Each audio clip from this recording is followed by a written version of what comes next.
Bueno, nada, yo solamente era pues dar la bienvenida a todo el mundo, ¿no? Y bueno, sobre todo las gracias a Quique Mascarós, que ha sido el líder del proyecto. Y bueno, la verdad es que para la sociedad valenciana pues es un honor que poder contar con la sociedad de médicos de atención primaria y con la de farmacia comunitaria y organizar pues estas sesiones que esperemos pues eso, que nos ayuden a mejorar pues, cómo estamos tratando a los pacientes ahora, sobre todo en esta época del COVID, con todos los cambios que estamos teniendo en nuestra práctica asistencial y en nuestras costumbres que tienen que verse modificado. Hemos elegido 2 tardes de programa, como todos sabéis, para que sea pues, lo más provechoso posible y hay participación de las 3 especialidades y de una cuarta de enfermería, tanto de enfermería primaria como de neumología. Y la verdad, pues es que esta reunión tan multidisciplinar pues es todo un honor. Quiero dar las gracias a Chesi y a todos vosotros por haber aceptado colaborar y haberlo puesto todo tan fácil. Y nada, termino ya y os doy paso al moderador de la sesión, que es Alfredo de Diego, que es el jefe de servicio de neumología del Hospital de la Fe de Valencia. Muy bien, pues gracias, Eva. Bueno, yo quiero también agradeceros tanto a la Sociedad Valenciana de Neumología como al grupo de respiratorio de la Sociedad Valenciana de Medicina Familiar y Comunitaria el esfuerzo que habéis hecho con estas sesiones. Hoy la sesión la vamos a dividir en dos partes. En primer lugar, va a hablar el doctor Navarro, que trabaja en el Centro de Salud Ingeniero Joaquín Benlloch y que, bueno, pues creo que alguna vez hemos coincidido, Fernando, pero, bueno, agradezco tu colaboración bueno, nos vas a hablar del abordaje de la disnea y sobre todo bueno, de las enfermedades más prevalentes y que más se han modificado como consecuencia del COVID, como es el asma y la EPOC. Y después, bueno, pues primero nos dará la charla y después se abrirá un turno de preguntas. Las preguntas me las vais haciendo a través del chat y después las iremos comentando. Y a las 7 pues tendrá ya lugar la segunda parte de la sesión y ya presentaré a los ponentes. Pues cuando quieras, Fernando, puedes empezar. Muy bien, bueno, para mí es un placer, me uno a los agradecimientos de Eva, a Quique, a Kiesi por contar conmigo y muchísimas gracias a todos los demás ponentes por haberme dejado realmente el tema que creo, por lo menos para mí, es el más bonito, que es el abordaje de la disnea. He intentado hacer un tremendo resumen para que no se hiciera larga la sesión y sobre todo para intentar mantener la concentración al máximo posible. Entonces os voy a compartir pantalla. Me dejáis y así entro ya con mi presentación. Pero bueno, que sepáis eso, soy médico de familia. Para los que no me conocéis, trabajo en el Centro de Salud de Ingeniero Joaquín Benlloch.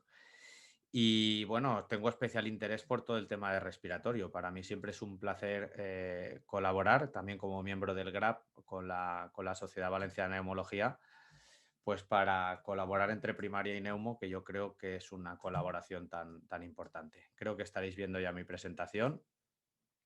Así que bueno, sí, dime. ¿Se ve bien? Perfecto, perfecto. Vale, muy Sí. bien.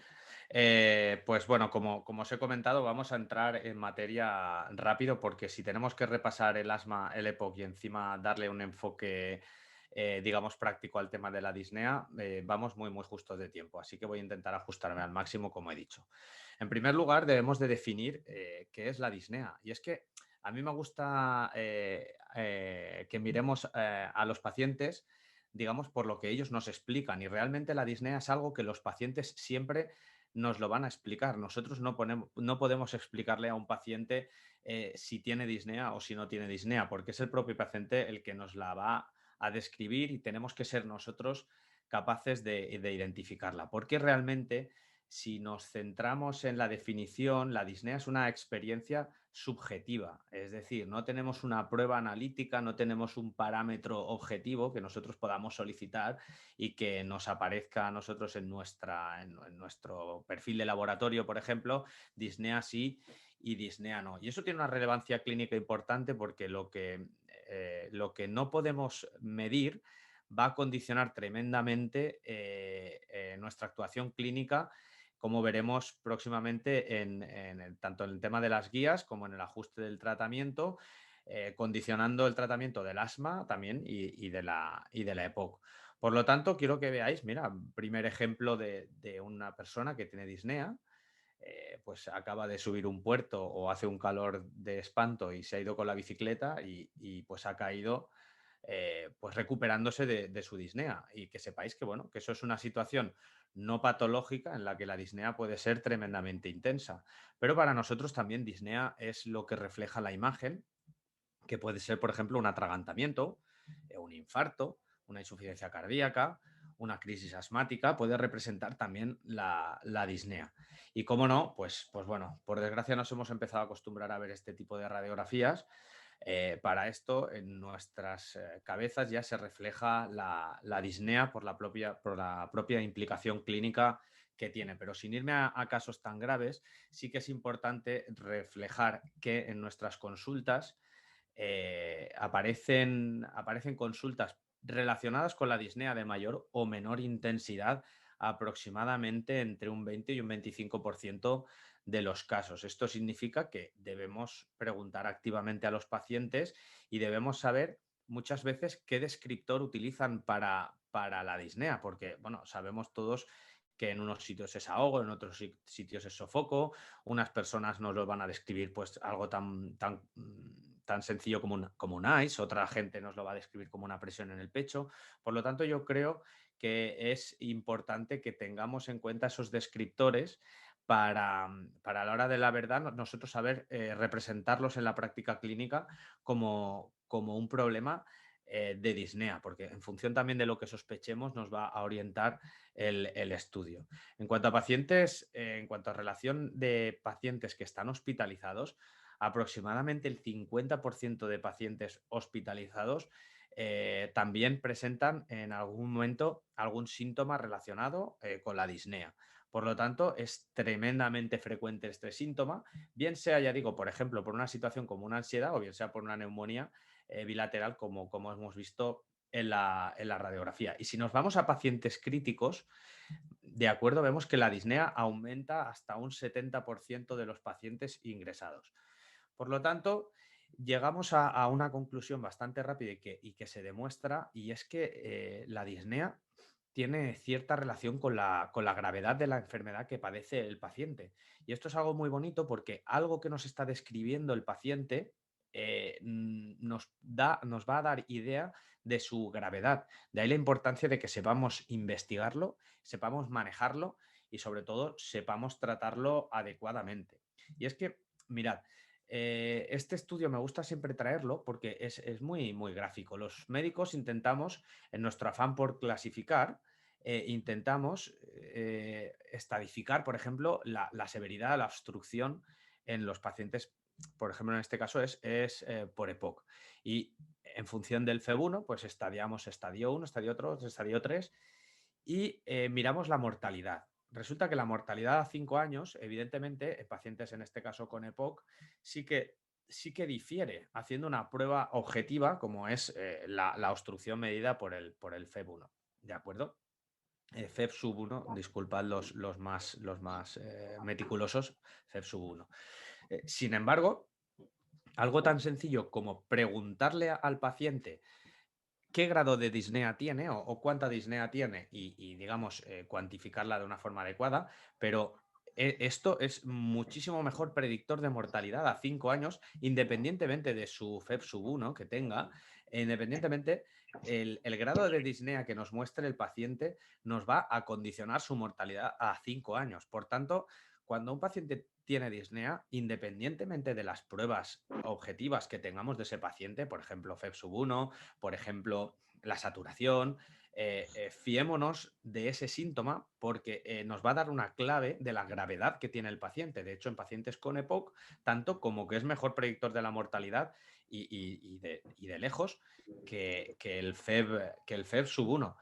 Entonces, ¿qué tiene la disnea que hace digamos, de estas enfermedades tan buen predictor?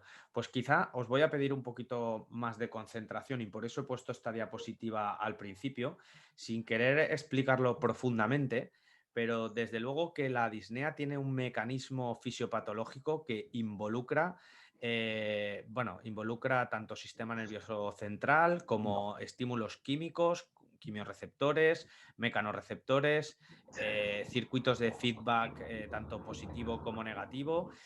Por lo tanto, fisiopatológicamente, digamos que integra pues prácticamente no solamente a los pulmones, sino que integra también al sistema circulatorio, sistema muscular, sistema nervioso central y, como no, pues claro, el tema de los pulmones es importante. Entonces, se produce una serie de estímulos químicos, bien sean que, bueno, los quimiorreceptores están situados, hay tanto centrales como periféricos, pero principalmente en el seno carotídeo. Estos estímulos químicos pues, nos informan de la presión arterial de oxígeno, presión arterial de CO2, del pH. También tenemos una serie de mecanorreceptores que lo que miden, digamos, es la fuerza mecánica que están ejerciendo tanto nuestro diafragma como nuestra caja torácica y van a ser los encargados de detectar ese cambio de presión a la hora de aumentar el esfuerzo inspiratorio. Y luego lo que sucede con la disnea es similar a lo que sucede con los mareos en el barco o con los mareos en un automóvil, y es que existe una disociación entre lo que nos está llegando por los quimiorreceptores y el escaso mecanismo compensatorio que nos llega a través de la compensación mecánica que digamos que desde el córtex se remite para aumentar esa frecuencia inspiratoria o esa fuerza inspiratoria. Explicado de una forma resumida, todo esto es lo que viene, digamos, afectando a la aparición de la disnea. Claro, todo esto implica evidentemente volúmenes pulmonares, digamos, volumen de reserva, fenómenos de hiperinsuflación. Entonces, por recordar un poquito los conceptos básicos en cuanto a las capacidades pulmonares, pues recordaros pues que evidentemente el movimiento en una respiración normal es lo que nosotros llamamos volumen tidal, está en torno a 0,5 litros, ¿de acuerdo? El volumen expiratorio de reserva habitualmente no se mueve, pero sí que lo medimos con una espirometría forzada, igual que el volumen inspiratorio de reserva, porque es todo lo que movilizamos al inspirar de una forma forzada y al realizar esa expiración forzada, y lo que ya no podríamos medir es el volumen residual, que eso se queda fuera de las pruebas funcionales que nosotros practicamos en atención primaria. Pero sí que me gustaría determinar que nosotros habitualmente nos manejamos con volúmenes relativamente pequeños para toda la capacidad que tiene el pulmón. Y además, esa capacidad sabemos que viene dada en gran parte por la vía aérea pequeña, ya que, bueno, pues evidentemente por un tema simplemente de superficie, si nosotros vamos haciendo más pequeño el árbol bronquial, por cada subdivisión aumentamos la superficie, por lo tanto vamos a tener muchísima más vía aérea, muchísimo más intercambio y muchísimo más volumen en la vía aérea que denominamos pequeña que en la vía aérea grande. Y esto va a tener implicaciones de cara al tratamiento, como veremos más adelante. Pero bueno, la parte quizá más difícil o que requería un poquito más de atención o más esfuerzo por vuestra parte y por la mía también, yo creo que ya la hemos superado porque aclarados estos conceptos fisiopatológicos ya podemos entrar un poquito más en el síntoma. Entonces, cuando nosotros hemos detectado una disnea, en función, veréis, este algoritmo está extraído en la guía clínica Fisterra, cuando detectamos una disnea crónica, evidentemente de forma clínica nosotros sospecharemos una causa respiratoria, una causa cardíaca u otras causas. Otras causas como puede ser ansiedad, como puede ser un atragantamiento o como puede ser el reflujo o, bueno, pues otra serie de causas. Sin embargo, sí que me gustaría que vierais las pruebas que hacemos normalmente cuando detectamos una disnea, y es que os las he marcado en rojito. Pues normalmente la pulsioximetría la detectamos casi siempre, por favor, siempre nos debemos acordar de las constantes vitales, acompañarla de la frecuencia respiratoria y de la FiO2, ¿de acuerdo? Porque bueno, evidentemente no es lo mismo una saturación de 99 con una frecuencia respiratoria de 30 que de 15. Por lo tanto, eso también es importante. Realizamos muchas veces en el estudio de una disnea crónica pues una radiografía de tórax, evidentemente, y el electrocardiograma, yo creo que por su sencillez y por su acceso en atención primaria. Sin embargo, aunque sospechemos causa respiratoria, en muchísimos casos, y como lo tenemos de accesible, no realizamos la espirometría y, bueno, desde luego el pico flujo, que es una prueba sencilla, barata y que está accesible a nuestra mano. Y es que si nos vamos concretamente, bueno, si sospechamos una causa respiratoria de disnea crónica, principalmente y de las causas más frecuentes, pues ya sabemos que son las tenéis situadas aquí: asma o EPOC. En su gran mayoría de veces va a ser el diagnóstico adecuado cuando tengamos una disnea crónica, sobre todo que sospechemos causa respiratoria. Y es que el diagnóstico de POC en este algoritmo extraído de la AMF, pero bueno, está adaptado perfectamente de la guía GSPOC, pues evidentemente cuando sospechamos un EPOC, ¿cuándo debemos sospechar un EPOC? Pues una persona de más de 35 años, bueno, de 35 años o más, que haya tenido un tabaquismo de 10 paquetes año, recordar pues que es un paquete al día durante 10 años, ¿vale? Con unos síntomas compatibles: tos, disnea, expectoración. Entonces, a partir de ese punto ya podemos sospechar EPOC. Y ojo, que ante esta sospecha directamente pues deberemos de hacer una espirometría con prueba broncodilatadora, porque en la EPOC tenemos que es obstrucción irreversible de la vía aérea. Por lo tanto, al realizar esa prueba broncodilatadora, ese cociente FeV1 partido la capacidad vital forzada tiene que ser menor de 0,7 en la post broncodilatadora.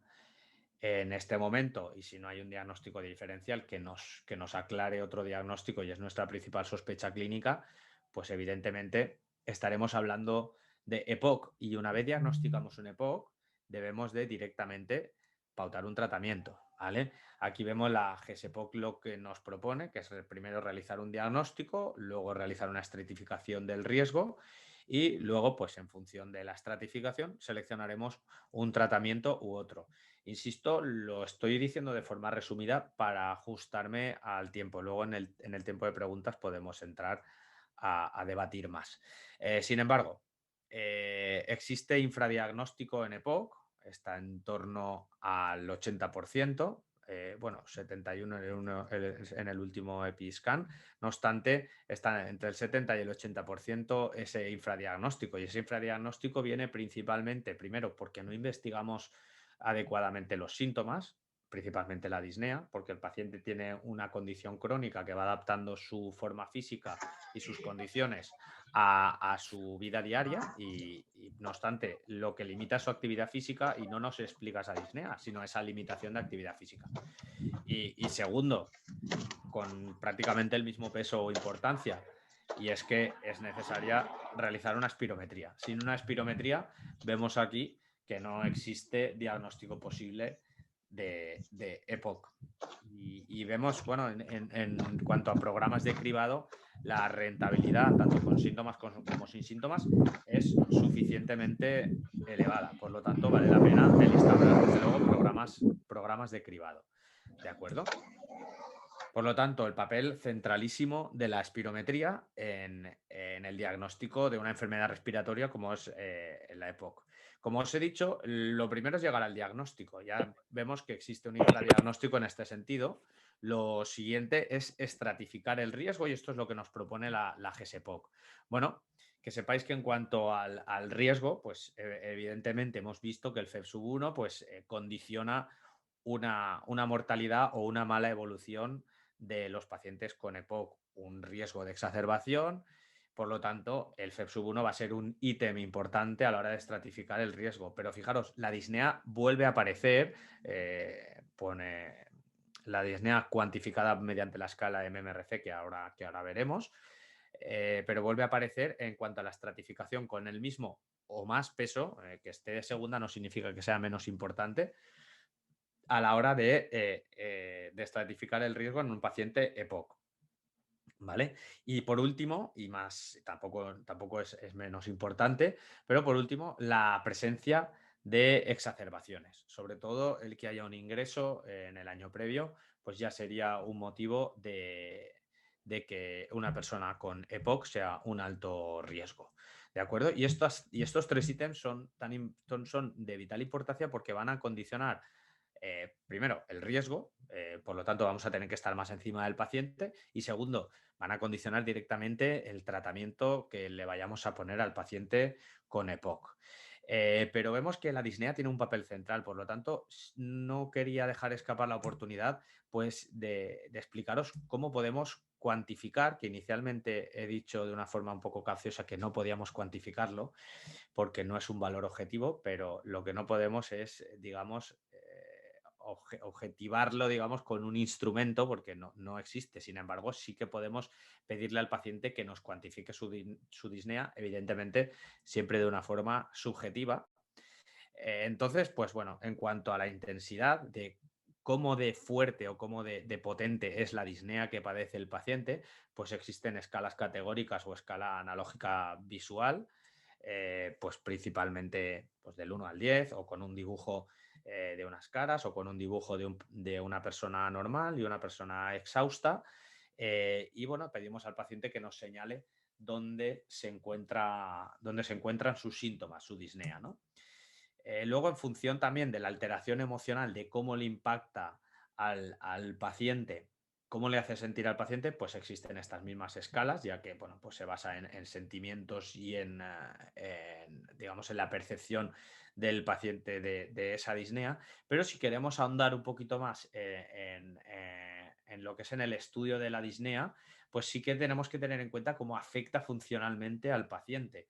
Es decir, una persona puede tener una disnea que le condicione mucho su vida, sin embargo, puede subir y bajar escaleras sin problemas. Esto, pues bueno, en cierta forma, médicamente nos deja algo más tranquilos. Entonces sí que es importante el impacto realmente sintomático que tiene la disnea en nuestros pacientes. En ese sentido, yo os lo he marcado en blanco, pues la disnea, la escala más importante es la MMRC. Bueno, más importante es más simplificada para nosotros y que tiene una correlación, como hemos visto, clínica bastante buena. Luego tenemos el índice transicional de disnea y otra serie de escalas que tampoco me quiero entretener, pero sin embargo que sepáis que existe otro tipo de escalas. Sin embargo, la que más utilizaremos es la MMRC y que yo con el permiso de Quique, porque lo aprendí de él, pues me he permitido realizaros esta mnemotécnica. Y es que, bueno, pues la escala de la disnea sabéis que va del 1 al 4, ¿vale?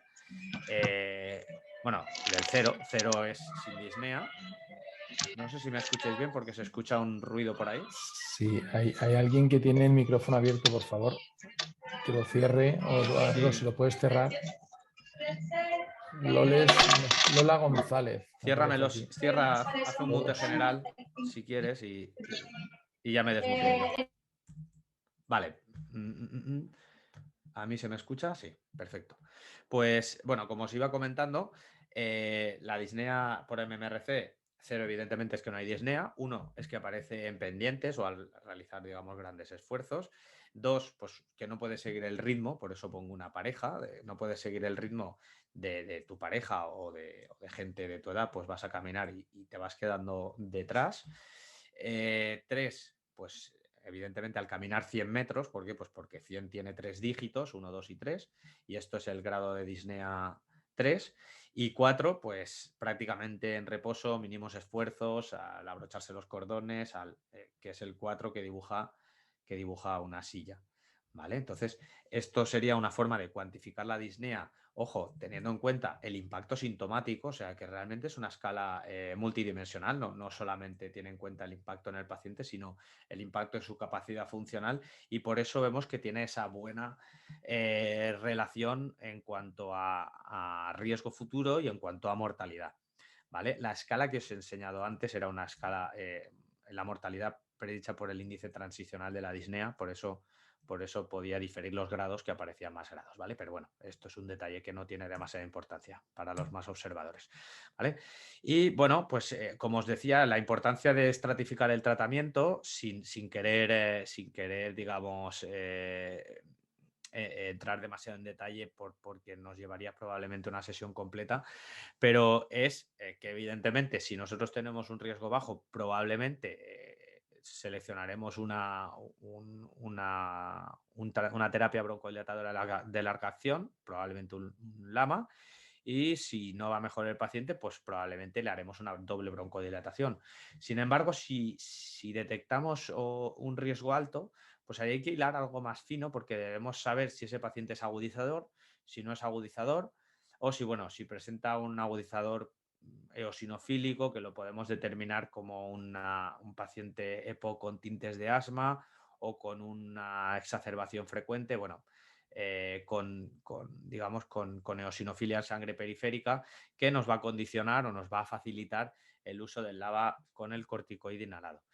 Yo creo que hasta este punto podemos llegar en atención primaria sin ningún tipo de problema. Evidentemente, si existe una capacidad pulmonar muy reducida que no nos cuadra clínicamente, o el paciente, desde luego, con un tratamiento no funciona bien, pues yo creo que es importante el remitir a ese paciente a neumología, porque el problema es que a partir de este punto, aunque nosotros podamos probar más tratamientos, pues va a necesitar otra serie de pruebas, como puede ser un TAC, como puede ser una pletismografía, como puede ser, pues otra serie de pruebas que a lo mejor quizá no están a nuestro alcance, y que probablemente pues sea interesante, sea obligatorio prácticamente que se realicen desde atención hospitalaria, ¿vale? Desde neumología en este caso, ¿vale?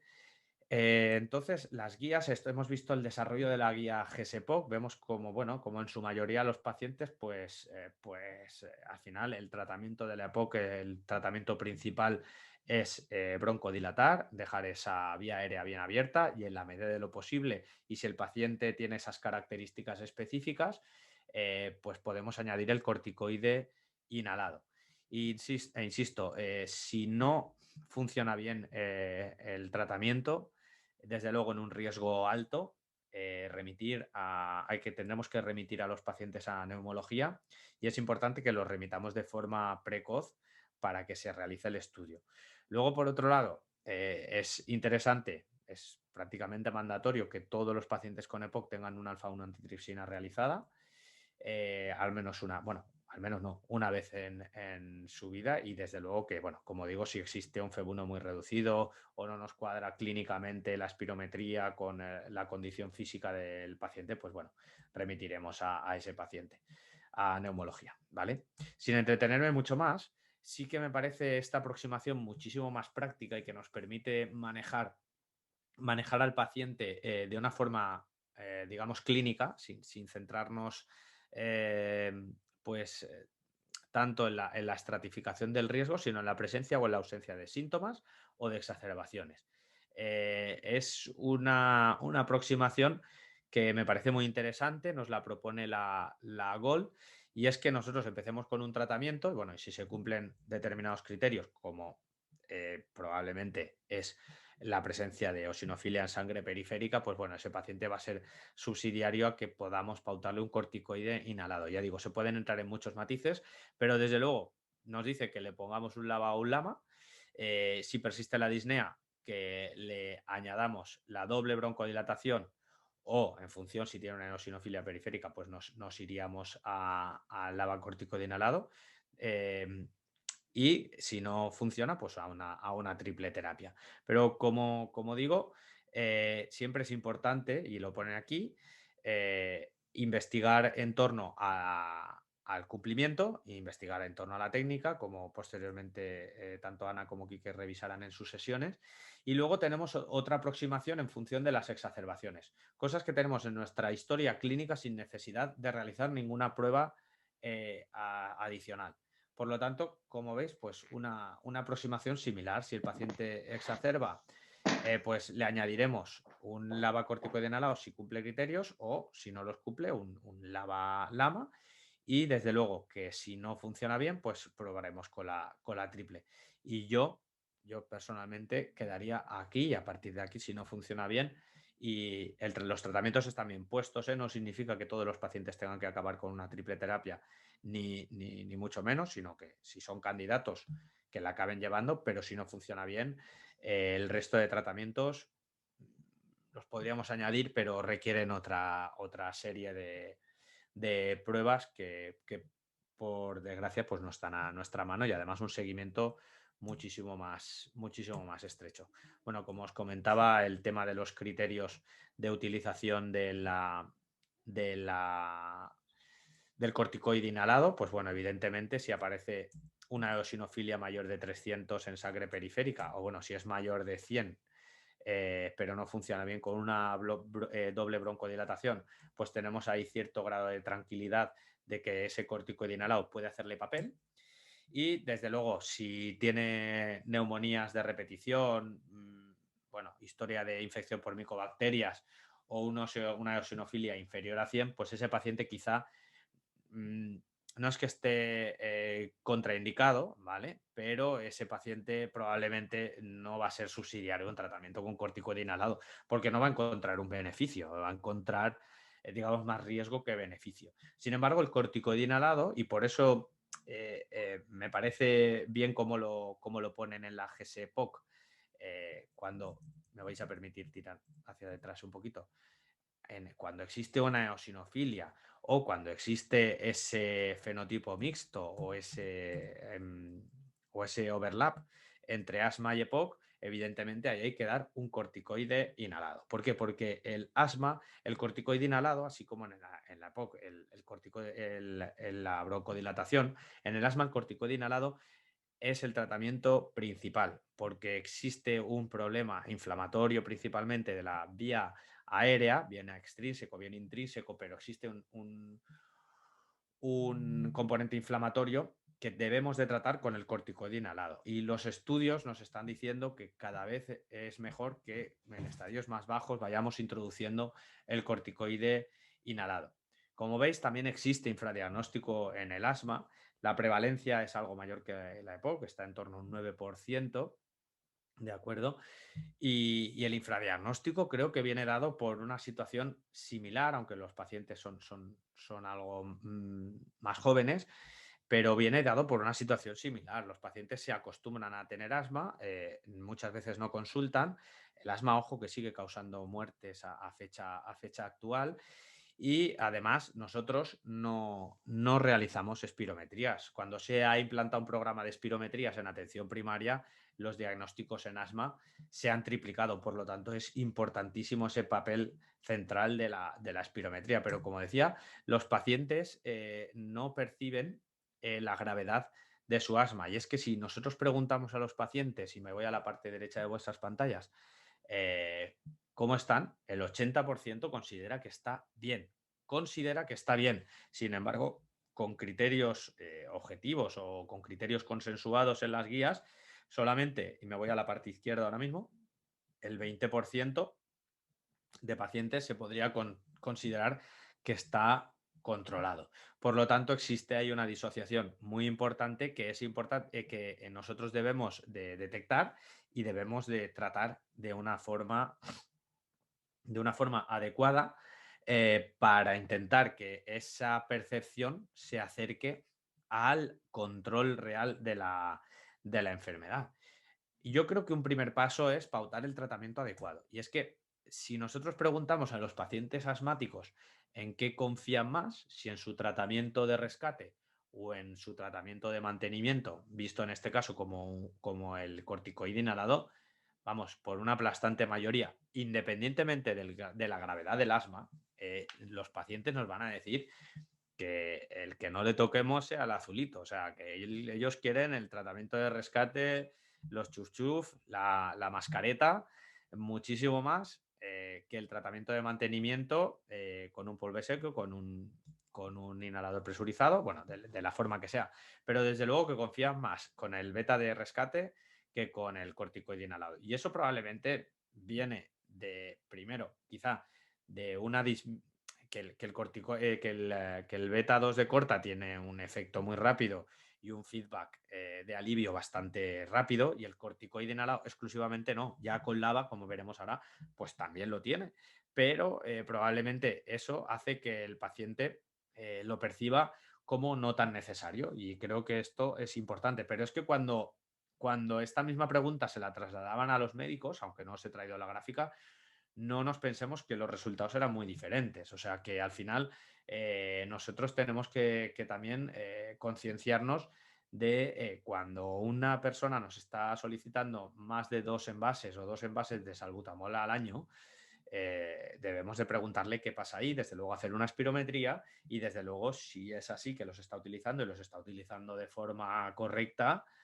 hay que pautar un tratamiento de mantenimiento, porque es lo que va a disminuir esa inflamación en vía aérea y es lo que va a hacer que el paciente, pues básicamente, esté mejor clínicamente y con menos riesgo a futuro de exacerbaciones asmáticas.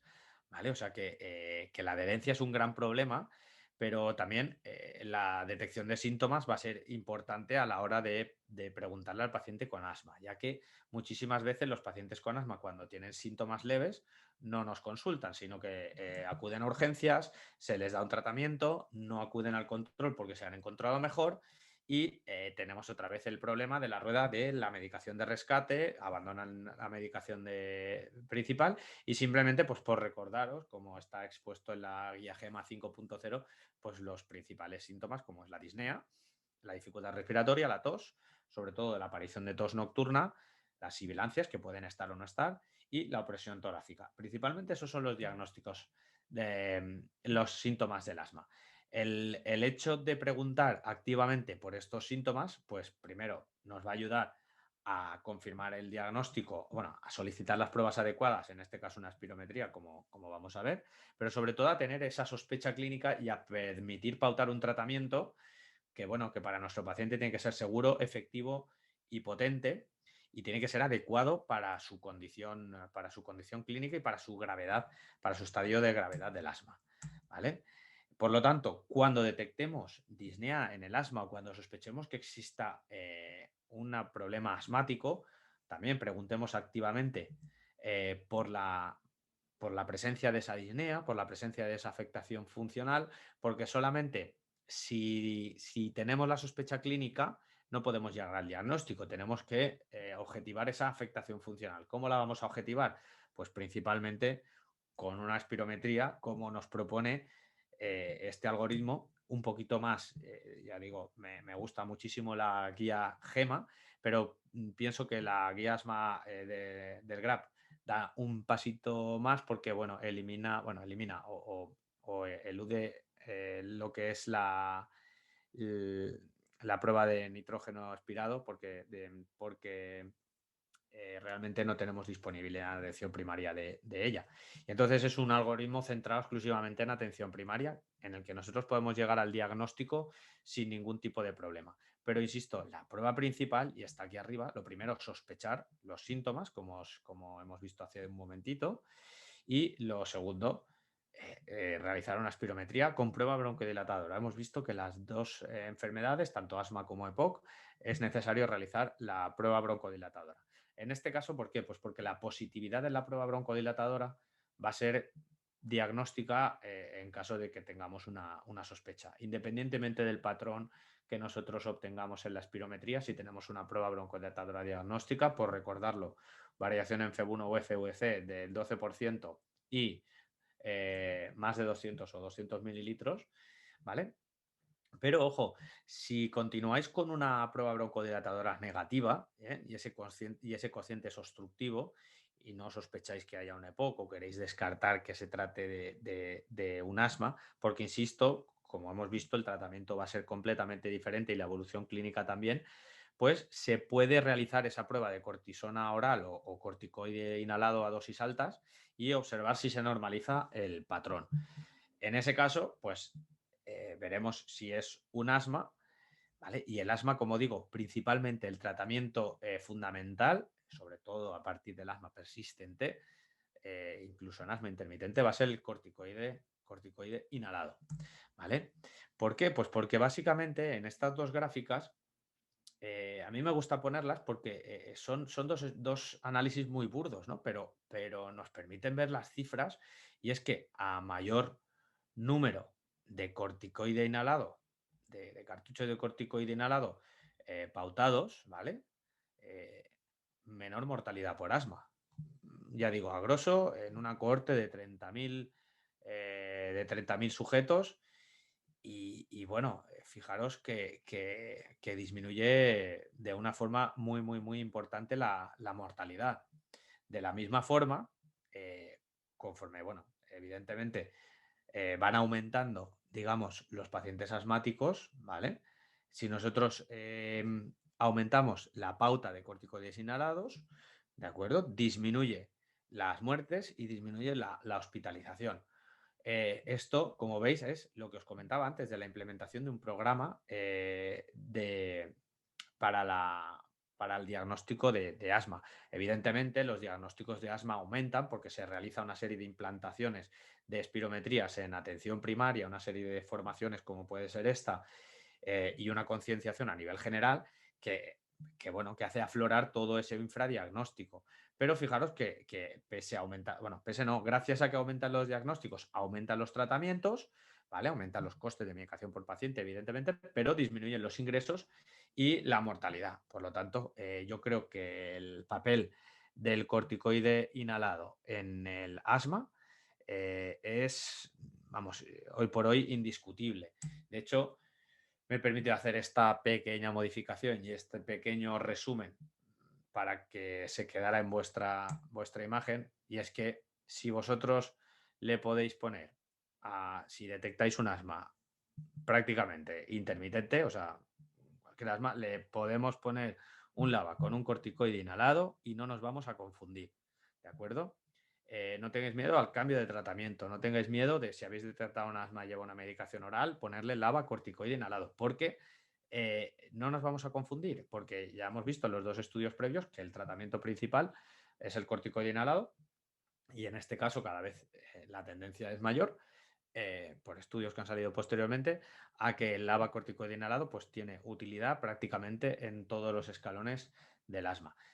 Y bueno, luego si no en preguntas entraremos más en detalle, pero lo digo para que perdáis el miedo a dar ese paso de sospechar asma y dar solamente tratamiento de rescate. No, pautar un tratamiento de mantenimiento porque, ojo, cualquier crisis asmática se debe ir con un tratamiento de mantenimiento a casa. Y es que es importante que mejoremos el control porque el asma sigue sin estar controlado.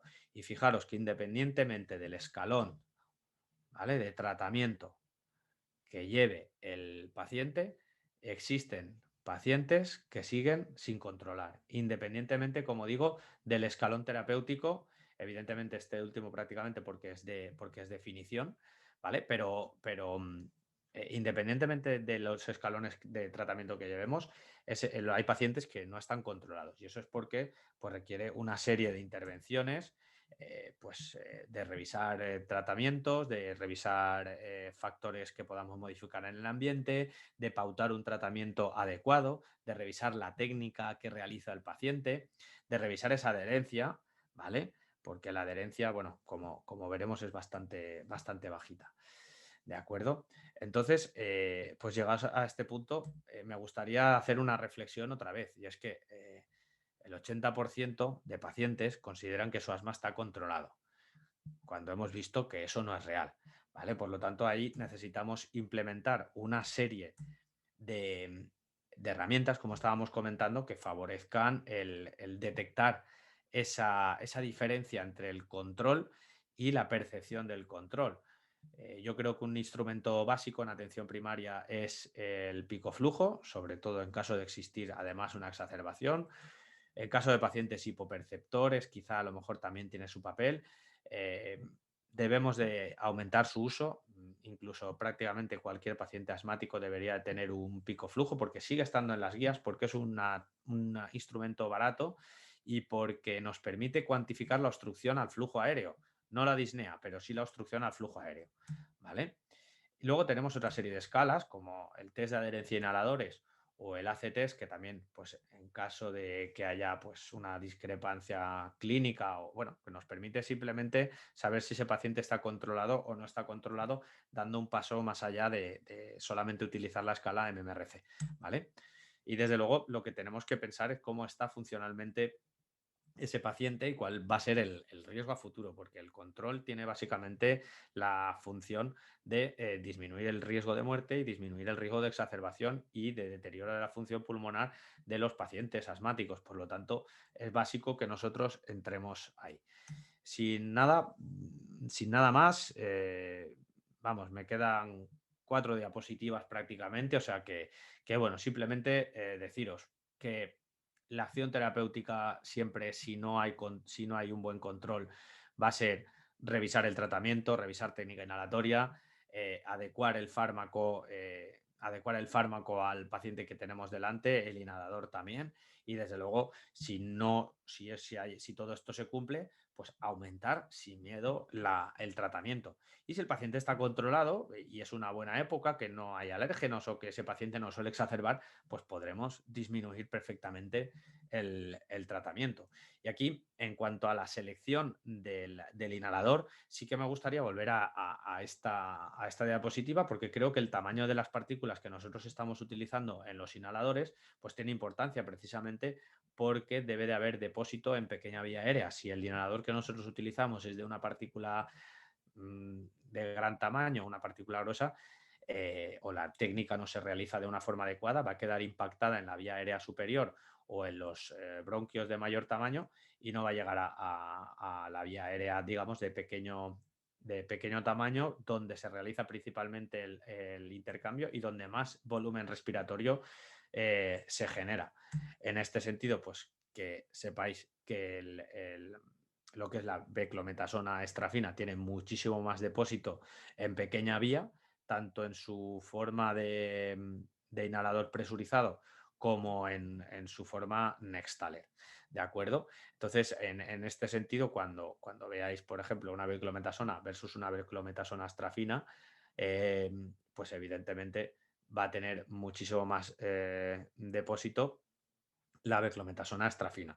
Y además el formoterol, como os he puesto también en la diapositiva previamente, en la que hemos adaptado de la guía asma GRAP, pues si os fijáis, el formoterol tiene una acción rápida, ¿vale? Que permite su tratamiento también tanto a demanda como pautado y además también permite su tratamiento de rescate. Por lo tanto, yo creo que es muy importante también si el paciente es subsidiario a ese tratamiento, pues se va a llevar por ahí un beneficio del tratamiento pautado. Como es lo que os estaba comentando, llega a tener un depósito pulmonar del 56% con un 33% que alcanza la vía aérea. Por lo tanto, esto va a ser una ventaja en cuanto a la sintomatología y a la terapéutica de nuestro paciente. Sin más, ya entro en mi diapositiva de conclusiones. Yo creo que hemos hecho un repaso rápido, en menos de una hora, de toda la patología de EPOC y asmática, centrándonos en el tema de la disnea. Por lo tanto, yo creo que es importante investigar, caracterizar y cuantificar la disnea y saber qué estamos haciendo en cada momento. Sí que me gustaría decir, y esto es común a ambas patologías, si hay síntomas es que no existe un control adecuado y que tengamos muchísima atención a las exacerbaciones, que muchas veces son algo que no nos explican los pacientes, pero que tenemos en la historia y que debemos revisar.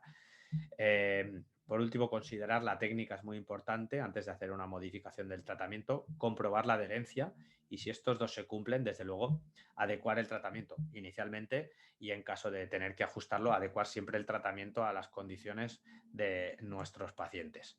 Pero para mí, la idea que queda principal es que debemos diagnosticar y que debemos de realizar espirometrías, porque sin esto no podemos llegar a buen puerto. Muchísimas gracias y quedo disponible para las preguntas, Alfredo. Muy bien, pues muchas gracias, Fernando. La verdad es que me ha gustado muchísimo tu charla. Desde el principio, es decir, yo creo que has expuesto con mucha claridad y con mucha ilusión, sobre todo, el problema que supone la disnea. Es decir, la disnea, como tú has dicho, depende muchas veces de la, de la- A ver, ¿me oyéis? Sí. Sí, sí. Vale, que se había metido por ahí un niño. Depende muchas veces de la idea preconcebida que tenemos del paciente. Es decir, que al paciente no le preguntamos, ¿tiene usted disnea? Sino que a veces ya le vamos orientados, ¿no? Es decir, si tiene fatiga, si tiene dificultad al esfuerzo y por lo tanto esa información que tratamos de captar muchas veces y en unas consultas que vamos con tan poco tiempo, pues a veces vamos directamente al BEMS, vamos directamente a parámetros objetivos y como tú bien sabes, esos parámetros objetivos se correlacionan muchas veces muy poquito, el BEMS se correlaciona muy poquito a veces con la disnea.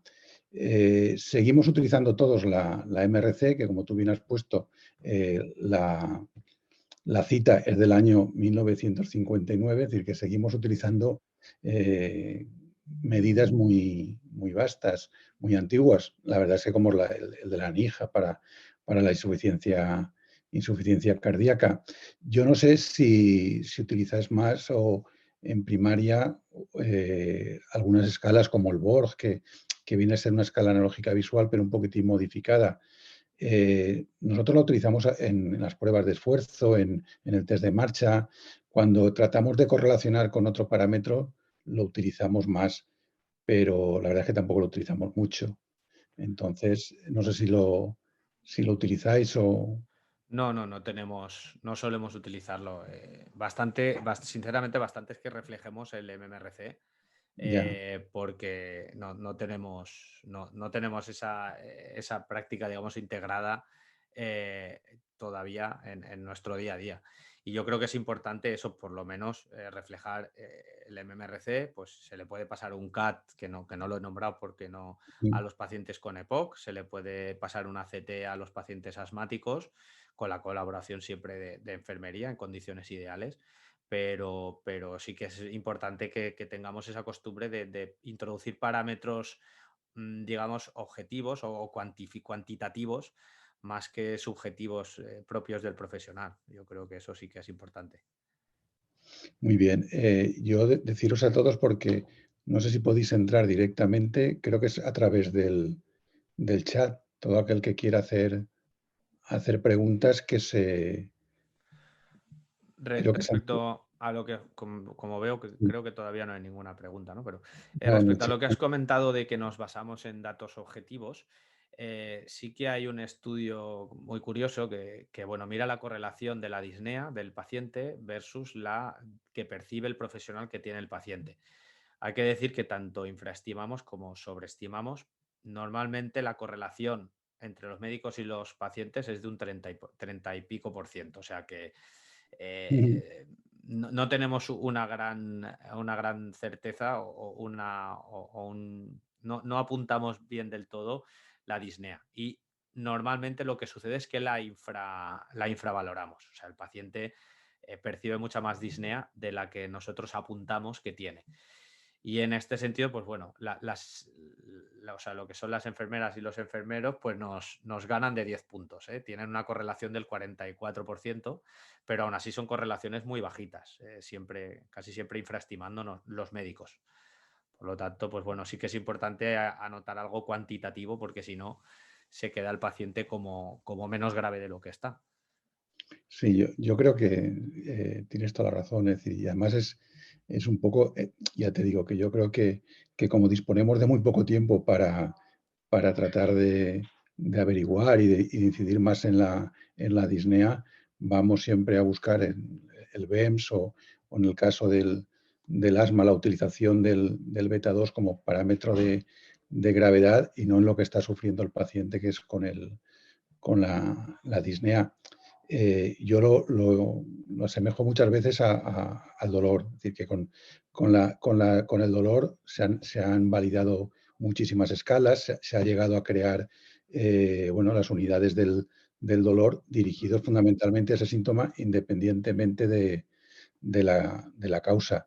Sin embargo, la disnea es ahí el gran olvidado, es decir, que no hay unidades de estudio de la disnea, no hay, probablemente porque, bueno, pues porque no dispongamos de tiempo y sea un eso, pero a la hora de evaluar y sobre todo de tratar, yo no sé qué experiencia tenéis vosotros con los tratamientos de la disnea, si tenéis facilidad para, independientemente del asma o la EPOC, de utilizar algún tipo de fármacos fundamentalmente derivados de morfina o de algún tipo de rehabilitación para el tratamiento de la disnea.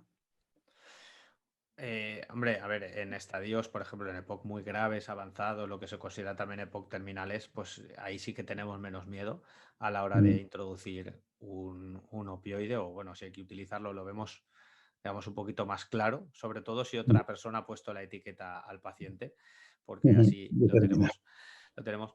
Pero es verdad que en grados más leves o en cosas no emergentes, en la emergencia lo tenemos todos claro, el poner la morfina subcutánea, pero en tratamientos crónicos quizá no está tan integrado como si fuera el dolor, que los opioides hoy por hoy manejo principalmente se realiza en la atención primaria, vamos, que más que menos tenemos en nuestro cupo una gran cantidad de gente con opioides, o sea que en ese sentido todavía tenemos, bueno, o tenemos el chip más del dolor que de la disnea. Todavía casi estamos en el punto de que nos da miedo por el tema de la depresión del centro respiratorio y bueno, que no vaya a ser que nos haga una parada respiratoria, que ya sabemos que a las dosis, digamos, que se utiliza no va a suceder.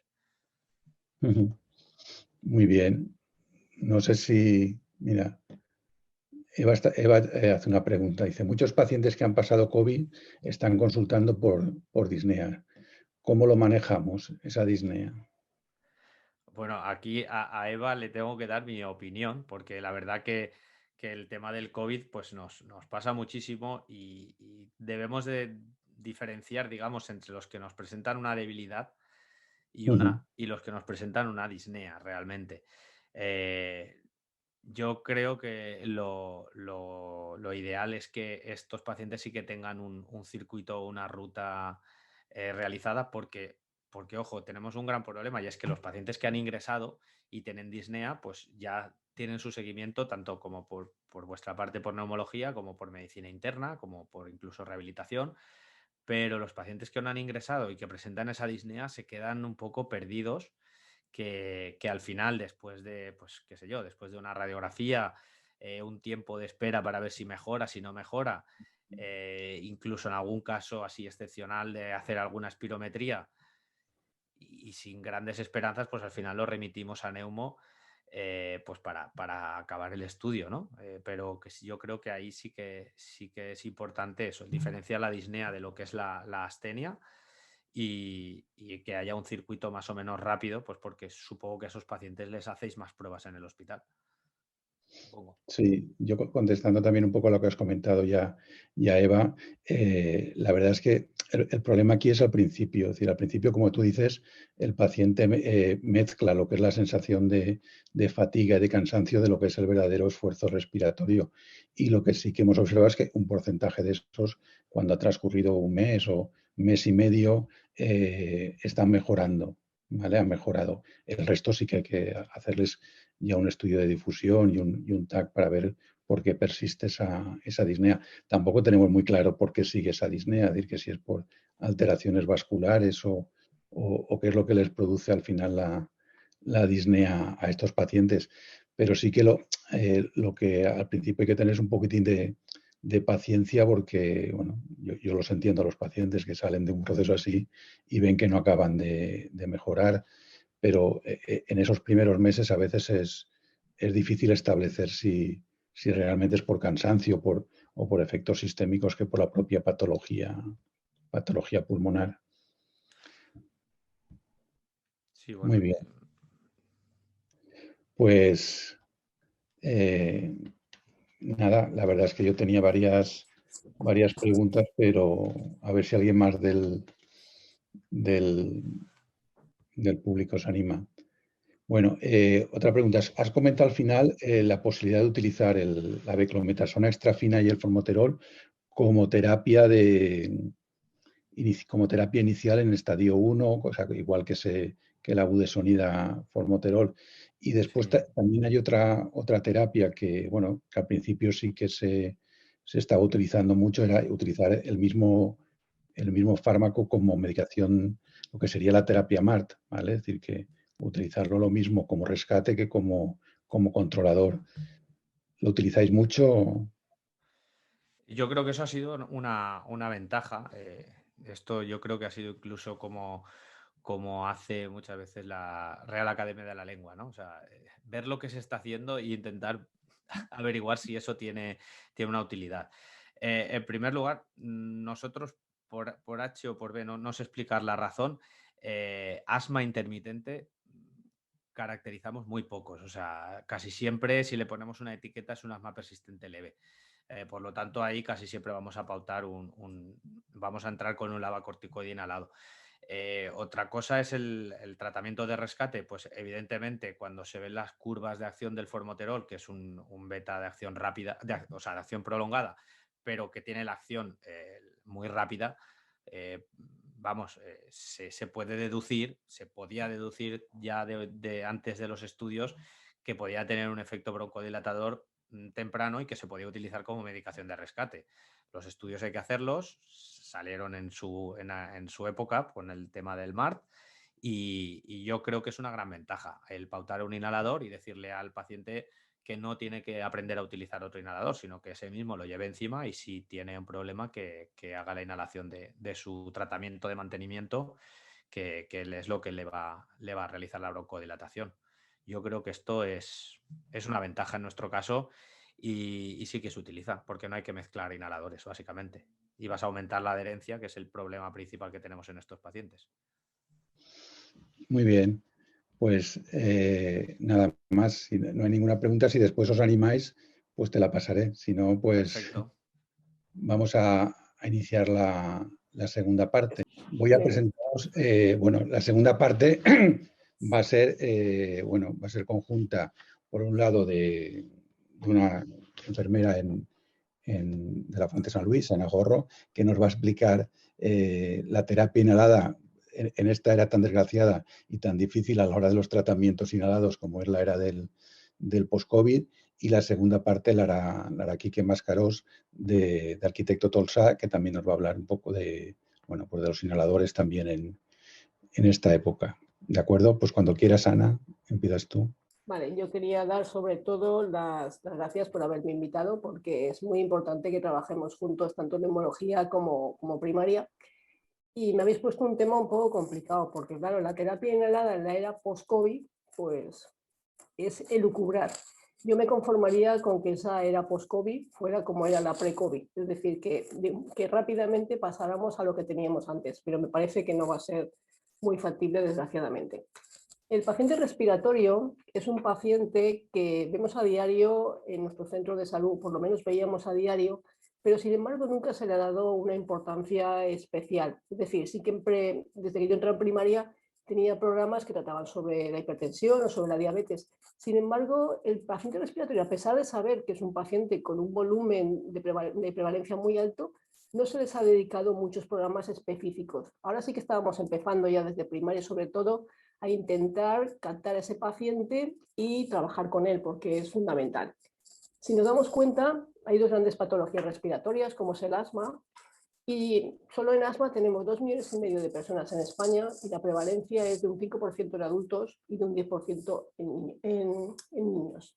En cambio, en EPOC nos encontramos con el problema fundamental que se ha visto en los grandes estudios que se han hecho, tanto el IBELPOC en el 1997 y el EPISCAN que se hizo en 2007, y luego la actualización del mismo EPISCAN que se hizo entre el año 2018 y 2019 más o menos, vemos que sobre todo nos indican que hay un infradiagnóstico elevadísimo, o sea, casi un 73%, un 74,7% en este momento de infradiagnóstico. Claro, ¿esto qué implica? Pues que no hay tratamiento. Si no hay diagnosticado es muy difícil que estemos poniendo un tratamiento, con lo cual nos encontramos que realmente el 54% de esos pacientes que no saben que tienen EPOC tampoco están tratados. La prevalencia, en este caso, se ha visto tanto en el cociente, después de hacer la prueba broncodilatadora, que es de un 11,8%. Es superior en hombres que en mujeres, y en la Comunidad Valenciana pasa exactamente igual. Un poquito menos, pero la prevalencia sigue siendo superior en hombres que en mujeres. Se ha hecho sobre un grupo de mayores de 40 años en adelante, y se ha hecho además por comunidades autónomas. Las 17 comunidades autónomas se ha hecho la revisión del estudio del EPISCAN. Cuando nos encontramos con un paciente que tiene dificultad respiratoria, en este caso sería asma, el tratamiento casi siempre es un tratamiento inhalado. Nos pasa exactamente lo mismo cuando un paciente fumador tiene tos, tiene disnea o tiene expectoración, el tratamiento suele ser casi siempre inhalado. ¿Por qué? Pues muy sencillo, la vía inhalatoria es la de elección para el tratamiento de enfermedades que cursan con obstrucción bronquial. El motivo, que las dosis de la vía oral son muy altas, mientras que las de la vía inhalada prácticamente son mínimas. La distribución en la vía oral sería sistémica, con lo cual tendríamos más efectos secundarios, mientras que la vía inhalada sería local. Vamos directamente al órgano diana, o sea que actúo donde yo quiero y donde está el problema en este momento, que sería el pulmón. Disculpe un segundo. Estamos oyendo un ruido de su micrófono. No sé si es el que... Sí, perdona. Sí, debe estar rozándome. ¿Ahora mejor? Sí, vale, ahora mejor. Vale. Ya está, gracias. Vale, muchas gracias. Eso es la novatada de estas cosas que no las suelo hacer. Bueno, y como efectos adversos, lógicamente, ya que la distribución es local, son muchos menores. Pero nos encontramos con un inconveniente, que es la técnica de administración, que no es que sea difícil, pero sí que necesitas una educación. El paciente no le podemos dar un dispositivo y decirle, mira, aquí lo tienes y ya está. Sí que es verdad que los dispositivos, cuando se prescriben, llevan pues eso, como todos, la forma de administrarlo y de tomarlo, pero si lo hemos visto alguna vez, veremos que prácticamente parece un póster lleno de dibujitos, que es verdad que facilitan, pero a veces necesitan un apoyo y sobre todo empezar a explicar bien esa técnica de inhalación. Lo que ha ocurrido es que de repente nos hemos encontrado con que ha aparecido el COVID. Ha sido como si entrara un volcán en erupción. Entonces, todo lo que estábamos haciendo ya, todo lo que habíamos avanzado con el paciente respiratorio, se nos ha roto. Se ha roto la cadena sanitaria y eso ha hecho que lo que sabíamos y habíamos avanzado se tuviera que dejar atrás.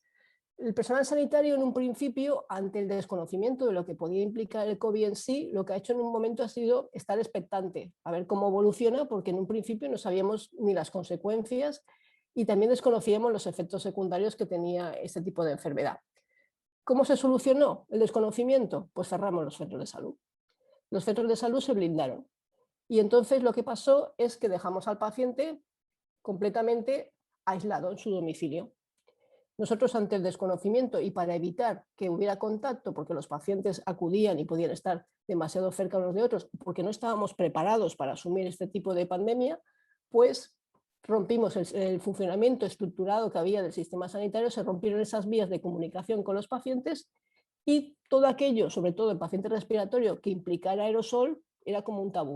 O sea, tenemos que evitar todo lo que sean aerosoles. Y desgraciadamente la medicación inhalada es un aerosol. Por lo tanto, se consideraba que todo aquel paciente que acudía a urgencias se le trataba, pero de forma de evitar que la administración de medicación que tuviéramos que darle sea en aerosoles. De hecho, prácticamente nosotros, que antiguamente pues en la clínica habitualmente poníamos un aerosol al día o cada 2 días, y cuando llegaba la época del invierno aumentaban, no hemos puesto ni uno. Es que ni un solo aerosol hemos puesto durante un año. Y cuando realmente había que dar un inhalador, lo que hacíamos era utilizar una cámara, que luego se desechaba, por supuesto, y ese inhalador también. ¿Cómo ha quedado el contacto con este tipo de pacientes? Y con todos los pacientes en realidad, vía telefónica.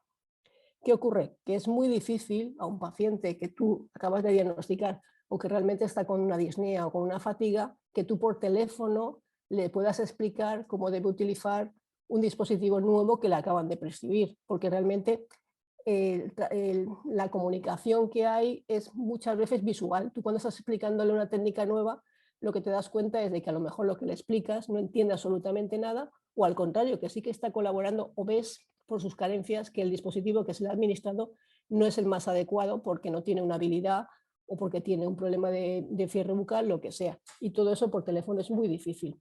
Entonces, necesitamos encontrar nuevas vías de comunicación que cuando surja un problema como ha sido esta pandemia, pues por lo menos podamos interactuar de una forma mucho más directa con el paciente. Está claro que es un esfuerzo que tenemos que hacer entre todos porque por lo menos tenemos que sacar algo productivo de lo que no hemos podido hacer durante un año, porque prácticamente el centro de salud ha estado cerrado y no se han visto pacientes más que a domicilio cuando ha sido necesario. Afortunadamente, al aparecer las vacunas, se nos ha abierto una nueva puerta y eso hace que haya un poquito de esperanza de cara a poder recuperar lo que ya habíamos ganado en el terreno respiratorio. Y ahora viene lo que llamamos nueva normalidad. Nadie sabe lo que va a ser. Se supone que vamos a volver un poco más o menos a lo que teníamos antes, pero lo que está claro es que la mascarilla se quedará, no será lo mejor de forma permanente y las 24 horas del día siempre que estemos en el exterior, pero de alguna forma en espacios cerrados o cuando acudamos al médico o eso se nos quedará la mascarilla. También es verdad que el COVID, por mucho que pase, consigamos erradicarlo, ya pertenece a nuestra vida, ha impactado de una forma bastante fuerte en lo que fue la época del aislamiento por el estado de alarma y la gente ya lo vive de otra forma, o sea, hemos cambiado. El virus ha conseguido que la estructura de la sociedad que había antes se modificara y de hecho ha habido más aislamiento, nos hemos dado cuenta en la época de alerta que estuvimos sin poder salir, lo importante que es la comunicación, el poder verte la cara. Hay niños que han nacido y que no han visto la cara más que a través de una mascarilla, no conocen, por supuesto la familia sí, pero no la conocen al resto de las personas más que a través de una mascarilla. La mascarilla es algo normal en sus vidas. Hemos de intentar volver a la consulta tiene que ser presencial, ya es preciso llegar a la presencial, teniendo en cuenta lo que hacen las vacunas, se puede volver a reiniciar esa consulta. Es cierto que será con mascarilla, porque se tiene que hacer así, y tenemos que conseguir unos objetivos. Hay que prevenir la progresión de la enfermedad, sobre todo en el EPOC. Es muy importante conseguir el diagnóstico y para eso es fundamental realizar espirometrías, que de momento no se está haciendo absolutamente ninguna, ni siquiera tienen fecha para que se realicen, pero si podemos diagnosticar, podemos tratar y de ahí podemos prevenir esa progresión de la enfermedad. Hay que promover el bienestar del paciente y tiene que participar en el tratamiento. Es un tratamiento crónico, por lo tanto el paciente tiene que ser responsable del mismo y saber que colaborando en ese tratamiento consigue frenar la evolución de la enfermedad, mejorar el estado de la calidad de vida, reducir lógicamente el número y la gravedad de las exacerbaciones y con ello conseguiremos, como es lógico, reducir la mortalidad. Lo de siempre, lo primero, el tabaco. Es verdad que a lo mejor en ese momento el paciente tiene 50.000 problemas encima y no es el momento, pero siempre hay que dar un consejo mínimo de tabaco. Paciente fumador, si no es en la primera visita, en la segunda y si no en la tercera, sin que sea machacarlo, sin que sea, digamos, que echarle la culpa de su enfermedad, pero sí tiene que saber que el tabaco es la causa y mientras no lo deje, eso seguirá progresando. Hay tratamientos aparte del farmacológico en los cuales también hay que incidir, como sería la de alimentación, el ejercicio es muy importante y luego están las vacunas. Pero en este caso vamos a tratar el tratamiento farmacológico, que es para lo que tocaba el tema hoy, y nos encontramos con que en el mercado existe una gran variedad en lo que a dispositivos se refiere. Entonces, a la hora de prescribir sí que hay que tener en cuenta, aparte del fármaco, por supuesto, pues a lo mejor la idoneidad para cada paciente no puede utilizar un dispositivo u otro o es más hábil en uno que en otro.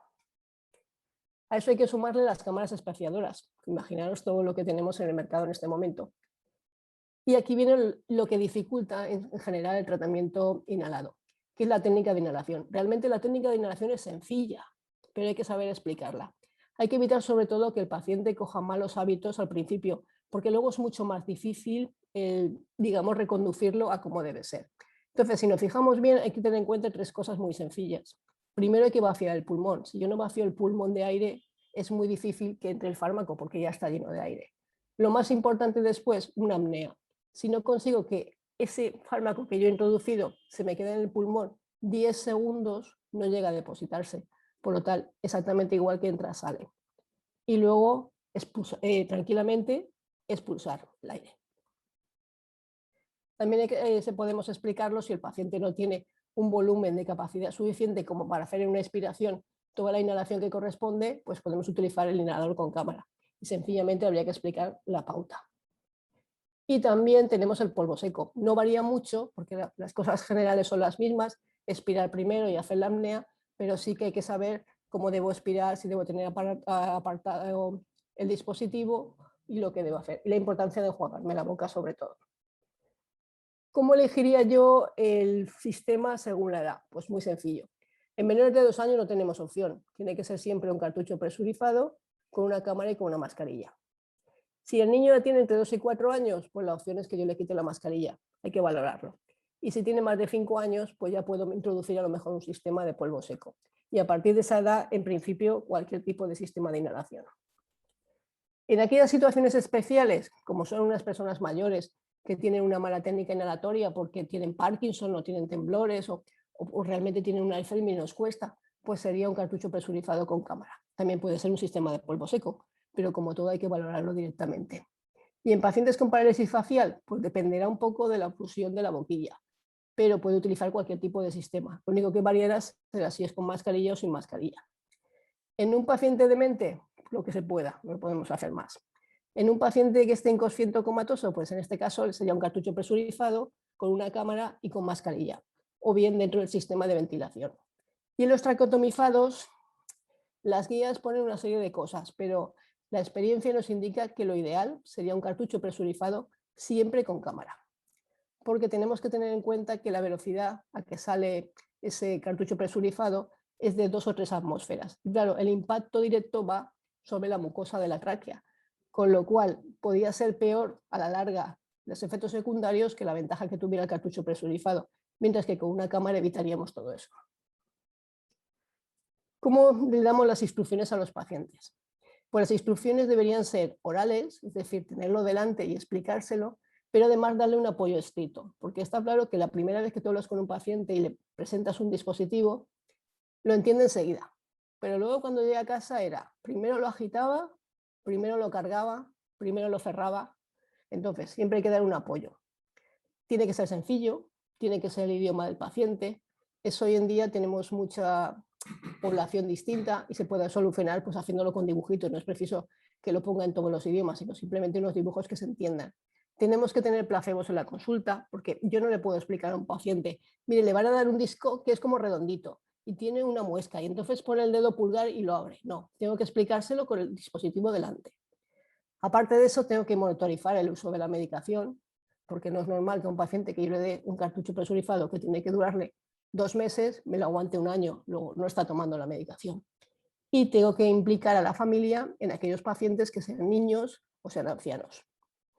Y luego está claro que la educación tiene que ser progresiva. No puedo pretender que un paciente el primer día que lo tengo en la consulta sepa cómo tiene que hacer la técnica de inhalación, sepa la importancia que tiene, sepa la enfermedad que tiene y todo lo que depende de él en su evolución.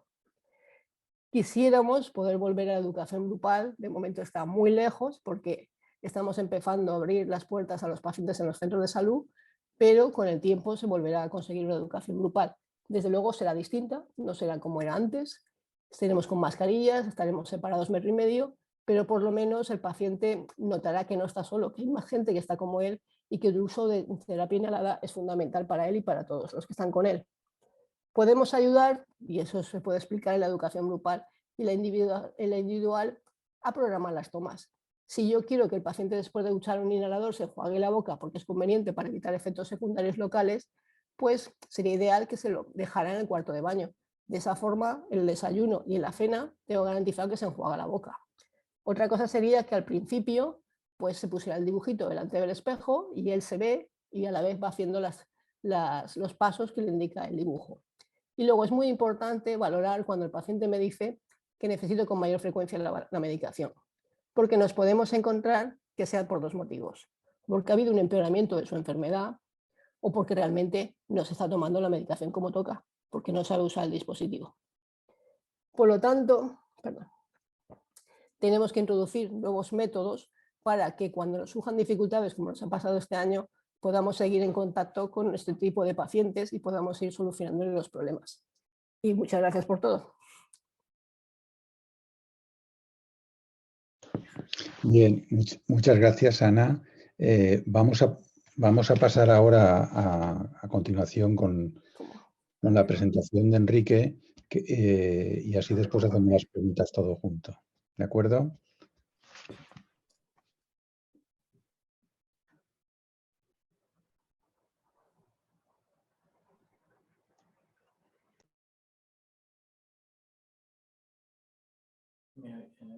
¿Me oís y ahora me veis?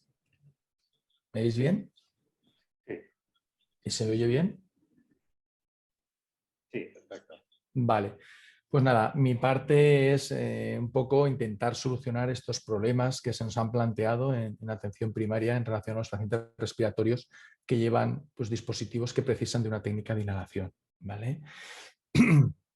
Ya os explicaba Ana la situación, yo la resumo un poquitín en estas diapositivas, que no me pasa.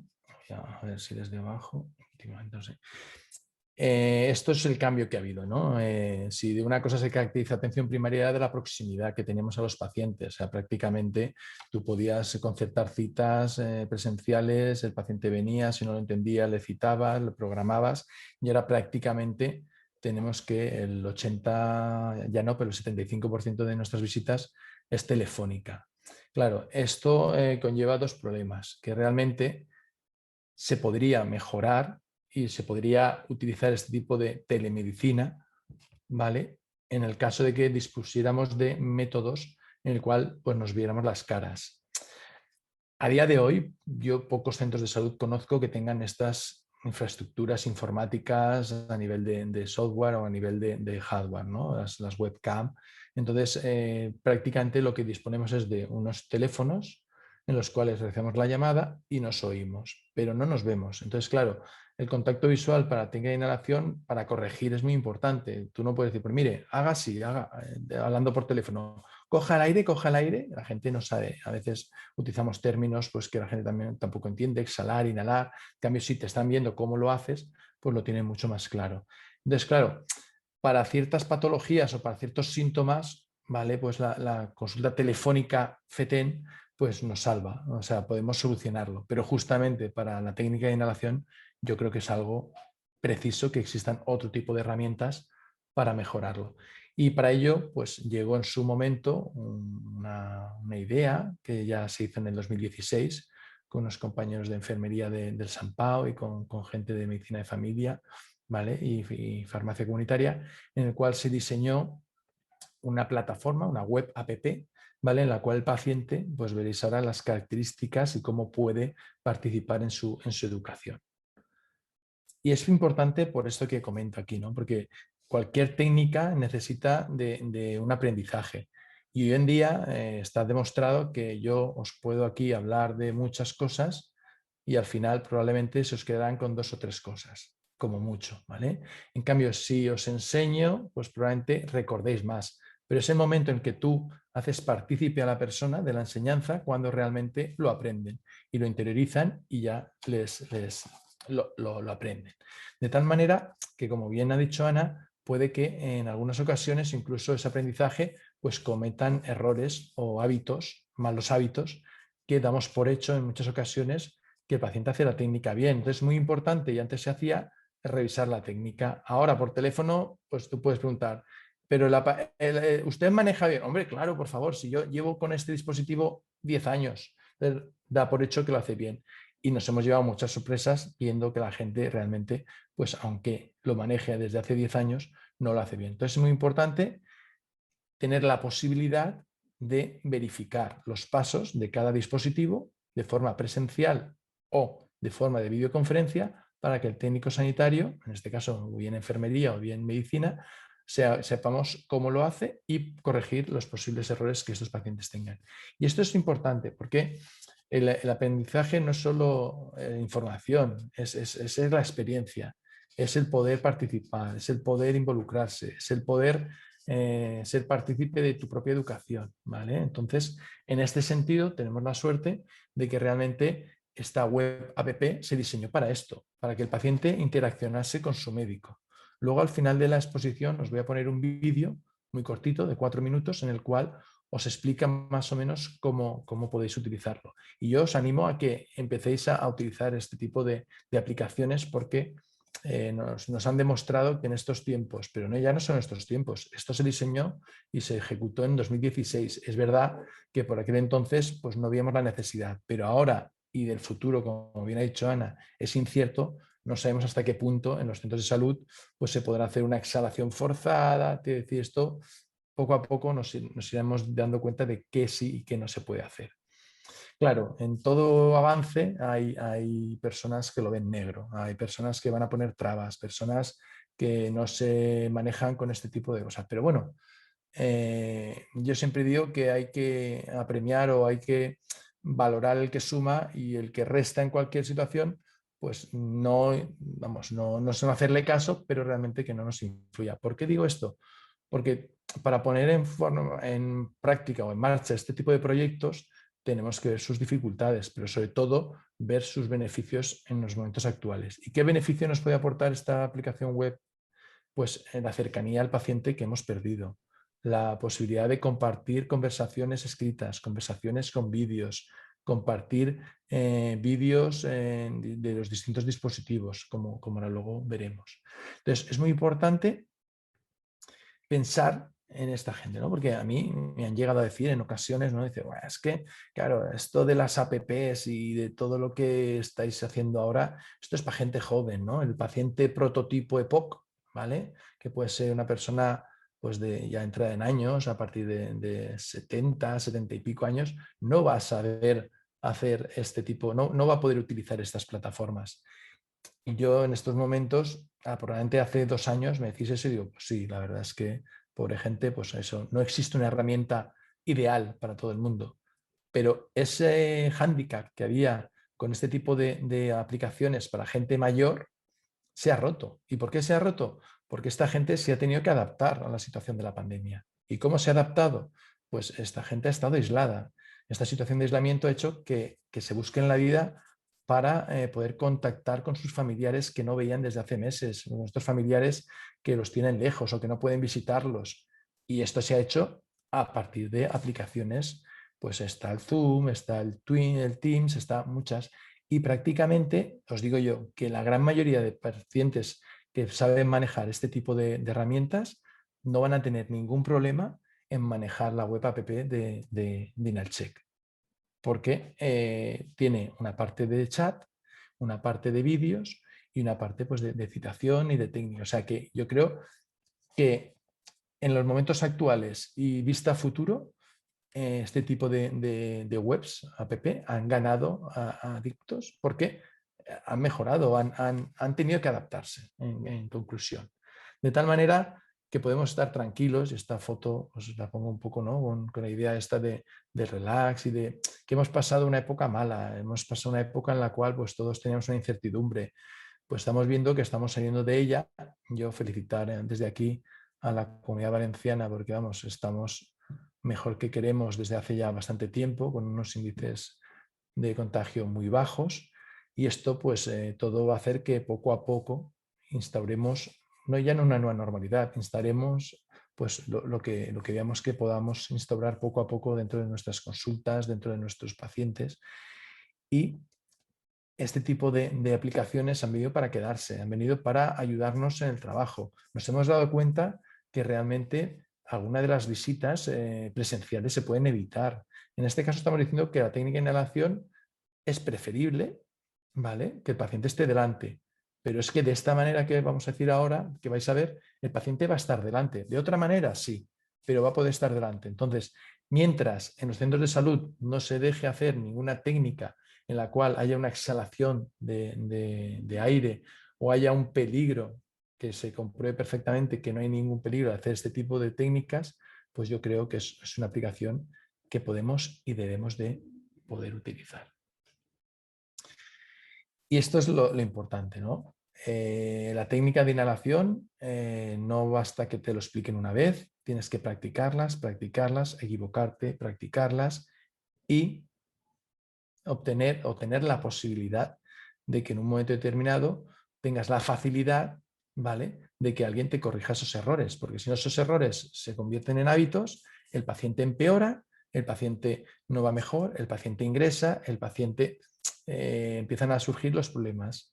En cambio, si tú tienes la disponibilidad o tienes la posibilidad de contactar de una forma rápida, con citación, de forma programada, esto ya ahora lo veremos, pues eso el paciente le da una tranquilidad, se va a ver apoyado, se va a ver que si en un momento dado no está aquí de forma presencial en la ciudad, ¿no?, en este caso en Valencia, pues te podrá hacer una interconsulta y tú podrás, pues eso, hacer una videollamada o por chat, oye, pues mira, revísate esto, me ha pasado esto, haz por la técnica. Entonces, el InalCheck es una plataforma que ofrece estos 6 puntos, ¿vale? Una información sobre la vía inhalada, pequeño resumen teórico, ¿vale?, sobre qué es la vía inhalada, que como bien ha definido Ana, es la vía de elección para las patologías respiratorias. Hemos añadido a los dispositivos que ya habían en 2016 todos los dispositivos nuevos que han ido apareciendo. Es verdad que cada vez los dispositivos son más sencillos de utilizar, pero la técnica en sí no cambia y es muy importante hacerla de forma correcta dependiendo del dispositivo que utilicemos. Aparte, tiene una biblioteca de demostración. O sea, no solo ellos van a poder contactar con nosotros mediante, veis después el siguiente punto, con una videollamada, mandarnos ellos mismos sus propios vídeos de control de técnicas, sino que ellos tienen ahí, es la imagen que os ha puesto Ana de inicialmente el paciente que hace la técnica delante del espejo, ¿no? Pues esto está bien hace unos años, pero ahora disponemos puede ver el vídeo en un iPad, puede ver el vídeo en el móvil y los puede estar viendo y repetirlo las veces que él considere oportunas para aprender bien la técnica. Y esto InalCheck lo consigue. Y luego, pues tenemos la posibilidad dentro de todo lo que es el programa, la web app, ¿vale?, el personal sanitario, de hacer valorar la adhesión terapéutica con el cuestionario TAI. Que esto nos va a ayudar porque sabemos, hoy en día tenemos un control sobre los fármacos prescritos. Sabemos que el paciente ha sacado el dispositivo de la farmacia, pero no podemos saber cómo lo está tomando, si lo está tomando, porque sabemos que si no lo saca, seguro que no lo toma, pero el tema de que lo saque no nos asegura que lo esté tomando o que lo esté tomando de forma correcta, ¿vale? Entonces, yo estoy acabando, os dejo aquí mis vías de contacto, o bien por el correo de Gmail o bien en el Twitter, ¿vale?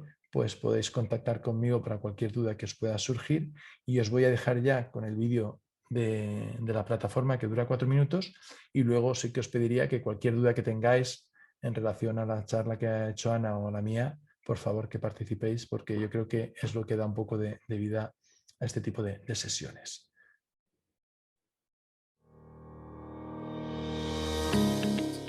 Bienvenidos a InalCheck, una plataforma que contribuye a la enseñanza y control de la técnica de inhalación de los pacientes respiratorios, además de otras funcionalidades.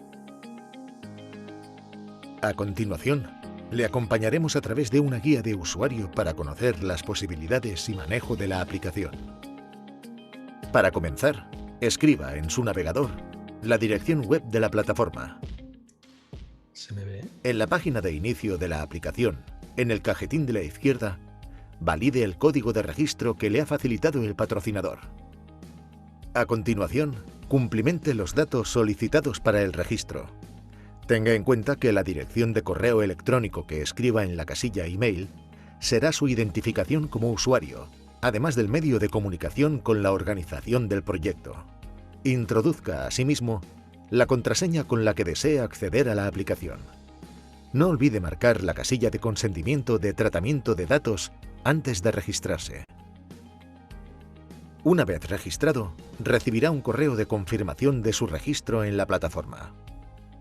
Después del registro, será redirigido a la página de control de pacientes, vacía en un principio, desde la que podrá crear e imprimir códigos para el registro de sus pacientes y para comunicarse con ellos de forma escrita o vía videoconferencia.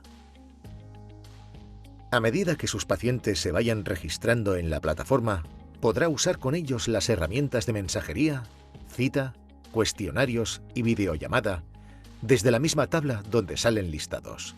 Para el uso de dichas funcionalidades, se usan iconos fáciles de reconocer. El apartado de mensajería nos abre un hilo de chat directo con el paciente, desde el que podremos establecer una conversación escrita y con la posibilidad de envío de ficheros de texto, imagen o vídeo. La conversación puede ser en vivo, en el caso que profesional sanitario y paciente estén disponibles, o en diferido, de forma que las dos partes dejan escrito su comentario para que el otro lo lea y responda cuando pueda. Para cerrar la mensajería, solamente se tiene que clicar en la cruz situada en la parte superior derecha de la ventana, sin ningún peligro de perder la conversación con el paciente, ya que ésta se recupera cuando volvemos a clicar en el icono de mensajería. Para poder hacer una videollamada con un paciente, ésta se tiene que agendar antes. Para poderlo hacer, se tiene que marcar una cita en el calendario, acordada primero con el paciente a través del sistema de mensajería detallado en el paso anterior. El icono de cita nos abre una ventana donde seleccionamos fecha y hora. En el momento que aceptamos, la cita quedará marcada en la columna con el mismo nombre, tanto en la cuenta de profesional sanitario como de paciente. Una vez se llegue a una de las citas programadas, el icono de videollamada pasará de negro a azul, permitiendo así que los dos participantes en dicha videollamada puedan activarla. Una vez activada, profesional sanitario y paciente podrán establecer una conversación en directo hasta que uno de los dos pulse en el botón rojo de colgar. Asimismo, cuando una videollamada finalice, la cita asociada se borrará automáticamente. El apartado de cuestionarios muestra un listado de los cuestionarios TAI que el paciente seleccionado ha ido respondiendo de forma opcional antes de cada videollamada con sus respectivas puntuaciones. Cada uno de estos cuestionarios añade 2 preguntas al final que debe responder el profesional sanitario. Estos datos, además, se pueden descargar en formato Excel. Más allá del control y comunicación con los pacientes, el perfil de profesional sanitario podrá consultar técnicas de inhalación, dispositivos y principios activos, datos que le serán de gran utilidad en cualquier momento. Para entrar en detalle en cada uno de estos apartados, solamente hará falta navegar por el menú principal de la plataforma y escoger la información requerida en cada momento. Esperamos que la plataforma resulte de su interés y le aporte recursos e información de utilidad en la consulta para poder hacer un mejor seguimiento de sus pacientes.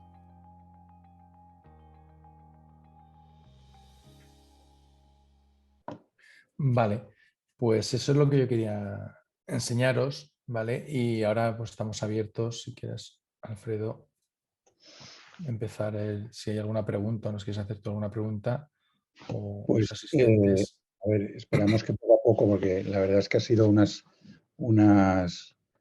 charlas también muy ilustrativas y muy docentes. La verdad es que para decir que no estabas acostumbrada a estos medios, has hecho una presentación estupenda.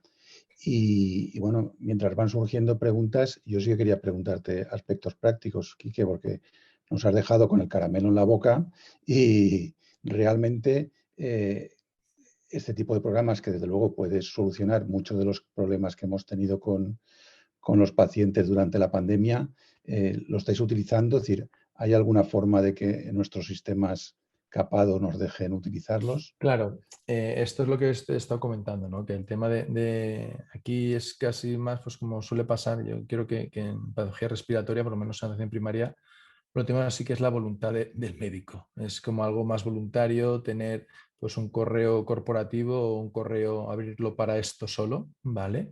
Y contactar pues con tus medios. Es decir, hoy en día yo creo que la mayoría tenemos datos limitados o tenemos, entonces sería pues eso, un plus. A día de hoy yo desde la consulta ni lo he probado, ¿vale? Es verdad que la actualización es muy reciente y que pues eso, que habría que valorar o habría que pedírselo a los compañeros o a los delegados de Kiesi para que pudieran facilitarte eso y probarlo. Pero yo simplemente es romper el hielo, ¿no? O sea, el empezar a utilizarlo. Claro, los medios son los que son y aquí utilizamos cada uno a día de hoy nuestros medios. Pero ya te digo que esto, claro, habría que valorar hasta qué punto, si quien te tiene que dar los medios no te los puede proporcionar, pues poder utilizar estos medios. Pero claro, es lo que tú dices, yo es que no puedo consultar ni una guía desde el ordenador. O sea, ya no es esto, es que consultar la Gold desde el ordenador de mi consulta es imposible, porque en cuanto te sales de ciertas, error en navegación, no se puede abrir la página. Entonces, nosotros que tenemos muchos residentes, pienso que a lo mejor sí que se podía gestionar o solicitar que gestionasen un perfil de cara al ordenador que te permitiese este tipo de plataformas o te permitiese pues, el acceso a documentos importantes que el día a día lo puedes manejar. La verdad es que sí, es decir, que tal como han sucedido las cosas y cara a lo que viene, pues hombre, podría haber alguna ayuda más, aunque sea una webcam o alguna cosa que nos han hablado mucho de hacer telemedicina, pero no nos han dado ningún medio. En Avocasis, que es el programa que nosotros utilizamos, aparece un cartelito, pone videoconferencia, pero ya hace, o videoconsulta, de hace tiempo. Pues que encima te hierve la sangre un poco, ¿no? Porque dices, caray, o sea, se hinchan la boca y luego, claro, el mensaje ahora es que desde prácticamente ya se va a volver a hacer presencial, ya no, porque nunca se ha dejado de hacer presencial. Es verdad que ha bajado mucho, pero siempre ha sido como un triaje. O sea, todo telefónico, nosotros llamábamos y si pensábamos que tenía que valorarlo, el paciente acudía. Ahora va a volver a abrirse la presencial para el paciente. Va a ser el paciente el que según sus criterios va a venir o no. Entonces, hemos ganado algunas cosas, pero yo creo que era el momento de ser valientes y aprovechar estos momentos para cerrar un poco más el círculo de... Pero bueno, yo pienso que ahora cada uno tendrá que coger su cupo y, entre comillas, ¿no? Igual que educar en técnica de inhalación, pues educar en lo que es las visitas médicas, cuáles deben de ser siempre presenciales y cuáles a día de hoy se pueden hacer perfectamente de forma distante. Bueno, pues ya hay alguien que se anima. Reyes nos pregunta, dice, buenas tardes, charla muy productiva, enhorabuena a ambos. Tenía una pregunta para los dos ponentes, que va dirigida a la utilización desde la farmacia comunitaria, si se puede contribuir a la mejora del paciente en las técnicas de inhalación y el manejo de sus dispositivos. ¿No? Contestar los dos. A ver, yo siempre, ¿no? Y tenemos programas hechos con CEFAC, en el sentido de que yo considero al farmacéutico parte de atención primaria. O sea, es un punto más de contacto. Incluso durante la pandemia, ya digo yo, que muchos pacientes han ido más a la farmacia que a nosotros, ¿no? Entonces es un punto en el cual se puede identificar muchísimas cosas. Se puede identificar la falta de adherencia, se puede identificar el abuso de SABA. Entonces yo animaros a todos los que sois de CEFAC y los que no, pues que entréis a programas que se han hecho a modo con otras sociedades médicas y de farmacéuticos para justamente identificar a estos pacientes. Y claro que se puede hacer educación de técnicas de inhalación. O sea, en muchas ocasiones, ya os digo yo que la primera persona que explica el dispositivo sois vosotros. ¿Por qué? Pues porque se lo han diagnosticado, se lo han prescrito en puerta de urgencias o en un punto continuada y nadie se ha preocupado en enseñárselo. ¿Por qué? Pues no tienen placebos allí, por el tiempo, por lo que sea. Y es muy importante. Si un paciente se va a domicilio con una medicación y no se la toma bien, pues está demostrado que ese paciente va a volver a urgencias y que no ingrese, ¿sabes? Entonces es básico el papel de farmacia. No sé si Ana quiere comentar algo más. No, yo suelo decir que todo lo que aporte siempre es bienvenido y el farmacéutico es fundamental. Está dentro del círculo sanitario y a veces nos enseña errores que no nos hemos dado cuenta cuando el paciente te viene y te dice, mire, es que he hablado con el farmacéutico y me ha comentado que esto no debería ser así y tiene toda la razón del mundo. Entonces, todo lo que aporte en sanidad tenemos que trabajar juntos y nunca tiene que haber barreras. Todo siempre es positivo porque siempre está encaminado al bien del paciente. Luego el farmacéutico es tan fundamental como puede ser el médico, como puede ser el especialista y como podemos ser nosotros. Muy bien. Yo quería preguntarte, antes de comentar otras preguntas que me han hecho, a Ana, durante este tiempo es posible que algunos pacientes, aunque la verdad es que hemos vivido un poco, por lo menos desde las consultas de de neumología nos da la impresión de que en general los pacientes han mejorado respiratorios han mejorado durante la época de la pandemia. No sé si por la mascarilla, porque han Será por la dejado mascarilla. de estar expuestos, pero no sé si habéis vivido vosotros cambios de tratamiento, es decir, como el refrán ese de Sí. tiempos de tubulación no cambies. ¿Tú crees que explicarle a alguien que va a cambiar el inhalador porque no le iba el otro bien valía la pena o qué aconsejabas? Nosotros no hemos vivido muchos cambios en eso, porque es que no hemos visto pacientes prácticamente. El centro está un poco blindado en cuanto a lo que era todo terapia inhalada. Ya he dicho que nosotros al principio poníamos muchos aerosoles y no ponemos ni uno. En niños, sobre todo cuando llegaba la época esta de invierno, también era muy frecuente. Igual la mascarilla ha ayudado y ha habido menos infecciones respiratorias, puede ser, y es cierto, porque gripe no hemos tenido, prácticamente no ha habido gripe. Luego algo ha tenido que hacer la mascarilla porque la vacunación, es cierto que este año ha habido más incidencia en vacunación, pero tampoco tanta como para que prácticamente no haya habido caso de gripes. Entonces se ha tenido como mucho miedo a todo lo que implicara una terapia inhalada. De hecho, nosotros hemos tenido que conseguir cartuchos presurizados de medicaciones que antiguamente no se usaban porque se daban todas en aerosol. Y como ahora no se pone un aerosol, pues claro, hemos tenido que hablar con el farmacéutico del hospital y decir, mira, necesito que me envíes, por ejemplo, el Atroven, no lo teníamos nunca y ahora lo tenemos, una serie de medicaciones que no usábamos nunca, un cartucho presurizado porque únicamente teníamos la budesonida. Entonces, claro, hemos pedido una serie de ICPs para darlos con cámara. Lo único es que sí que es verdad que luego se tiene mucho cuidado y ese ICP se desecha y la cámara, por supuesto, también. O el ICP no, pero la cámara sí. Entonces, ¿cambios en tratamientos? Pues no hemos visto, porque el médico se ha prescrito directamente a nosotros, no nos lo ha enviado, porque como no se ha visto presencialmente, pues no sabemos. Sí que es verdad que algún paciente te comenta, mira, es que yo ahora antiguamente tomaba otra cosa y le manda esto y no sé ni por dónde se abre. Sí, entonces pues haces una interconsulta dentro de la medida de lo que puedas, porque generalmente es telefónica. Aunque nosotros ahora ya a nivel de enfermería hemos abierto la puerta ya hace mucho tiempo y entonces sí que te vienen a la clínica y presencialmente haces la consulta. Es una ventaja. Muy bien. Bueno, hay una pregunta de Elena Llorens, médico de familia de Burjasot, de una paciente mayor, exfumadora, y que, bueno, pues que ha solicitado una analítica completa. Y la pregunta que hace es que, como no puede hacer espirometría, si crees, Enrique, que valdría la pena hacerle una prueba terapéutica con inhaladores y ver cómo responde. A ver, estoy leyendo, pone que le pidió el vitamina D porque fue COVID positiva, ¿vale? Entonces yo valoraría si esa disnea de ahora es de reciente aparición después del COVID por sospechar algo restrictivo, ¿vale? Del tema fibrosis y probablemente pues después del alta de esta paciente pues debería ser revisada por vosotros.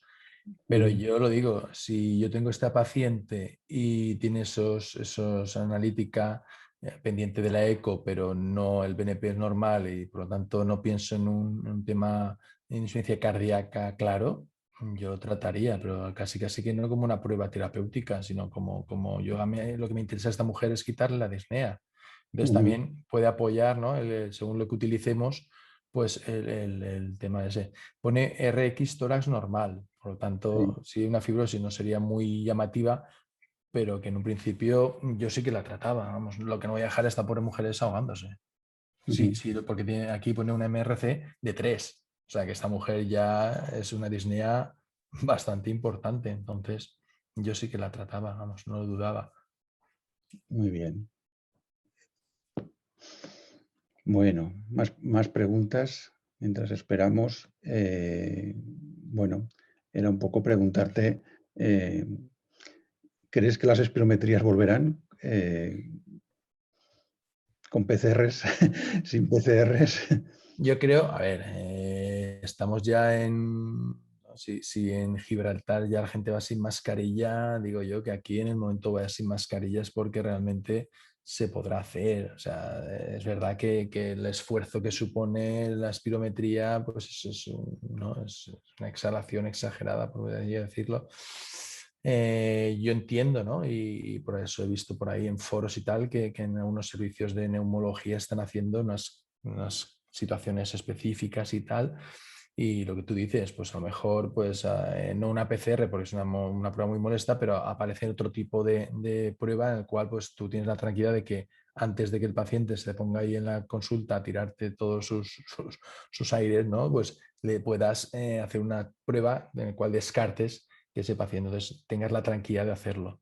Pero volver tienen que volver, o sea, es que toda esta patología que hemos estado defendiendo años y años, que para diagnosticar y para tratar necesitamos una espirometría. Ahora, este paciente que comentaba Elena, pues es un tema puntual que yo ahora recomiendo eso, de oye, es que no voy a dejar al paciente que esté ahogando, pero la idea es volver a lo que se hacía antes de diagnosticar con pruebas con el estándar en el cual sepamos si sí o si no es una patología respiratoria obstructiva y tratarle con lo que tengamos que tratarle. Pero vamos, que yo espero que más pronto que tarde vuelvan las espirometrías a atención primaria. Yo creo que, por eso te lo comentaba, es decir, que yo creo que, hombre, se están haciendo, obviamente, en el hospital, en el centro de especialidades también se están haciendo con todas las precauciones posibles, con todos los EPIs, con zonas ventiladas y tal, pero que es una pena que aquellos que habéis luchado más por poder hacer espirometría y todo lo que habéis adelantado se vaya a perder ahora bueno, por tratando de poner todas las medidas de seguridad que había. Muy bien, pues... Yo te voy a comentar algo. sí. Se ha planteado que a lo mejor hacer una PCR es agresivo para el paciente, pero también tendríamos que valorar la importancia que tiene esa espirometría. Estamos haciendo PCRs cuando uno viene y le duele la cabeza, que prácticamente dices, bueno, es que como yo todos los días hago PCRs, entonces estoy más metida en esto. Dices, prácticamente está claro que es un constipado o es una cefalea, que está claro que hay que descartar. Entonces, a lo mejor sí que merece la pena hacer esa PCR previa y poder hacer una espirometría en condiciones. No es tanto. Se están haciendo muchas PCRs en patología muy leve, que sabes que prácticamente el 99% no son. De hecho, nosotros hacemos todos los días unas 20 o 30 y hay días que no tenemos ni un positivo. Y los antígenos ahora están saliendo todos negativos. Luego, gracias a Dios, el COVID está disminuyendo mucho. Luego, a lo mejor sí que hay que plantearse que sí, hay que hacer una PCR y hacer una espirometría en condiciones, con toda la tranquilidad del mundo de saber que puedes hacer una prueba bronquiodilatadora y estar con el paciente y que no va a pasar nada. Seguro que sí. Yo también opino que vale la pena y sobre todo que vale la pena no abandonar las espirometrías que tanto ha costado implantar en algunos centros y poner en marcha. Bueno, pues si no hay más preguntas y más comentarios, simplemente, bueno, pues la verdad es que estamos viviendo tiempos difíciles en que la educación en el asma y todo el seguimiento de los pacientes se nos ha hecho muy difícil. Empezamos a salir, a hacer ya las visitas presenciales, pero bueno, volver a enseñar los señaladores, a ver si lo hacen bien, pues tendremos que idear nuevos métodos y nuevas formas de comunicarnos. Yo agradecer también a los laboratorios Chiesi la labor que han desarrollado, el esfuerzo que han hecho por esta reunión y a vosotros sobre todo por las presentaciones que habéis puesto tan fabulosas y tan bonitas. Yo quería, que no, he agradecido al principio de mi intervención tanto a la Sociedad Valenciana de Neumología, ¿no? Por el tema de que siempre estamos pues, participando de forma conjunta y como bien ha dicho Ana, y en este caso incluso se ha sumado CEFAC, ¿no? Que cualquier persona o cualquier personal sanitario que intervenga en estos pacientes respiratorios debemos de luchar por ellos porque a mí me encantó cuando me enseñó Ana su presentación el tema de la invisibilidad, ¿no? Son pacientes que han estado ahí, que parece que no se morían de esto, que parece que no, y realmente la patología respiratoria es una patología importante que por lo que sea, no me digas por qué, por parte de muchos compañeros de atención primaria, no es un paciente que no es que les guste, porque aquí no podemos hablar de pacientes que gusten o disgusten, pero que estamos luchando desde hace años por el tema de que se les tenga más en cuenta y cuesta horrores. Es una cosa que cuesta. Y lo que tú dices, ¿no? Que a un momento que hemos más o menos establecido pues en todos los centros de salud su espirómetro, en unos se utilizaban más, otros se utilizaban menos, pero bueno, se utilizaban. que ahora nos venga esto, pues la verdad es que es como cuando en su día el plan estratégico de POC, que vino salió y conforme salió vino la crisis del 2008. Digo, es que la patología respiratoria está agafada. Pero bueno, animaros a todos a intentar utilizar este tipo de herramientas o cualquier cosa que pensáis que se puede hacer con pacientes respiratorios, que lo hagáis en vuestros centros de salud y que realmente se merecen, pues eso, tener un equipo de enfermería, un equipo de médicos de familia, el tema de la relación con neumología y con la farmacia para que puedan mejorar. Y es verdad lo que tú has comentado, que con la mascarilla y con las medidas de evitación, este invierno ha sido un invierno sin gripe, un invierno sin exacerbaciones así bruscas, pero claro, el problema es que cuando el coronavirus vaya bajando, pues otros bichos vendrán y entonces ya nos dudaremos, ¿será coronavirus o era lo que era antes? Entonces va a estar ahí un poco.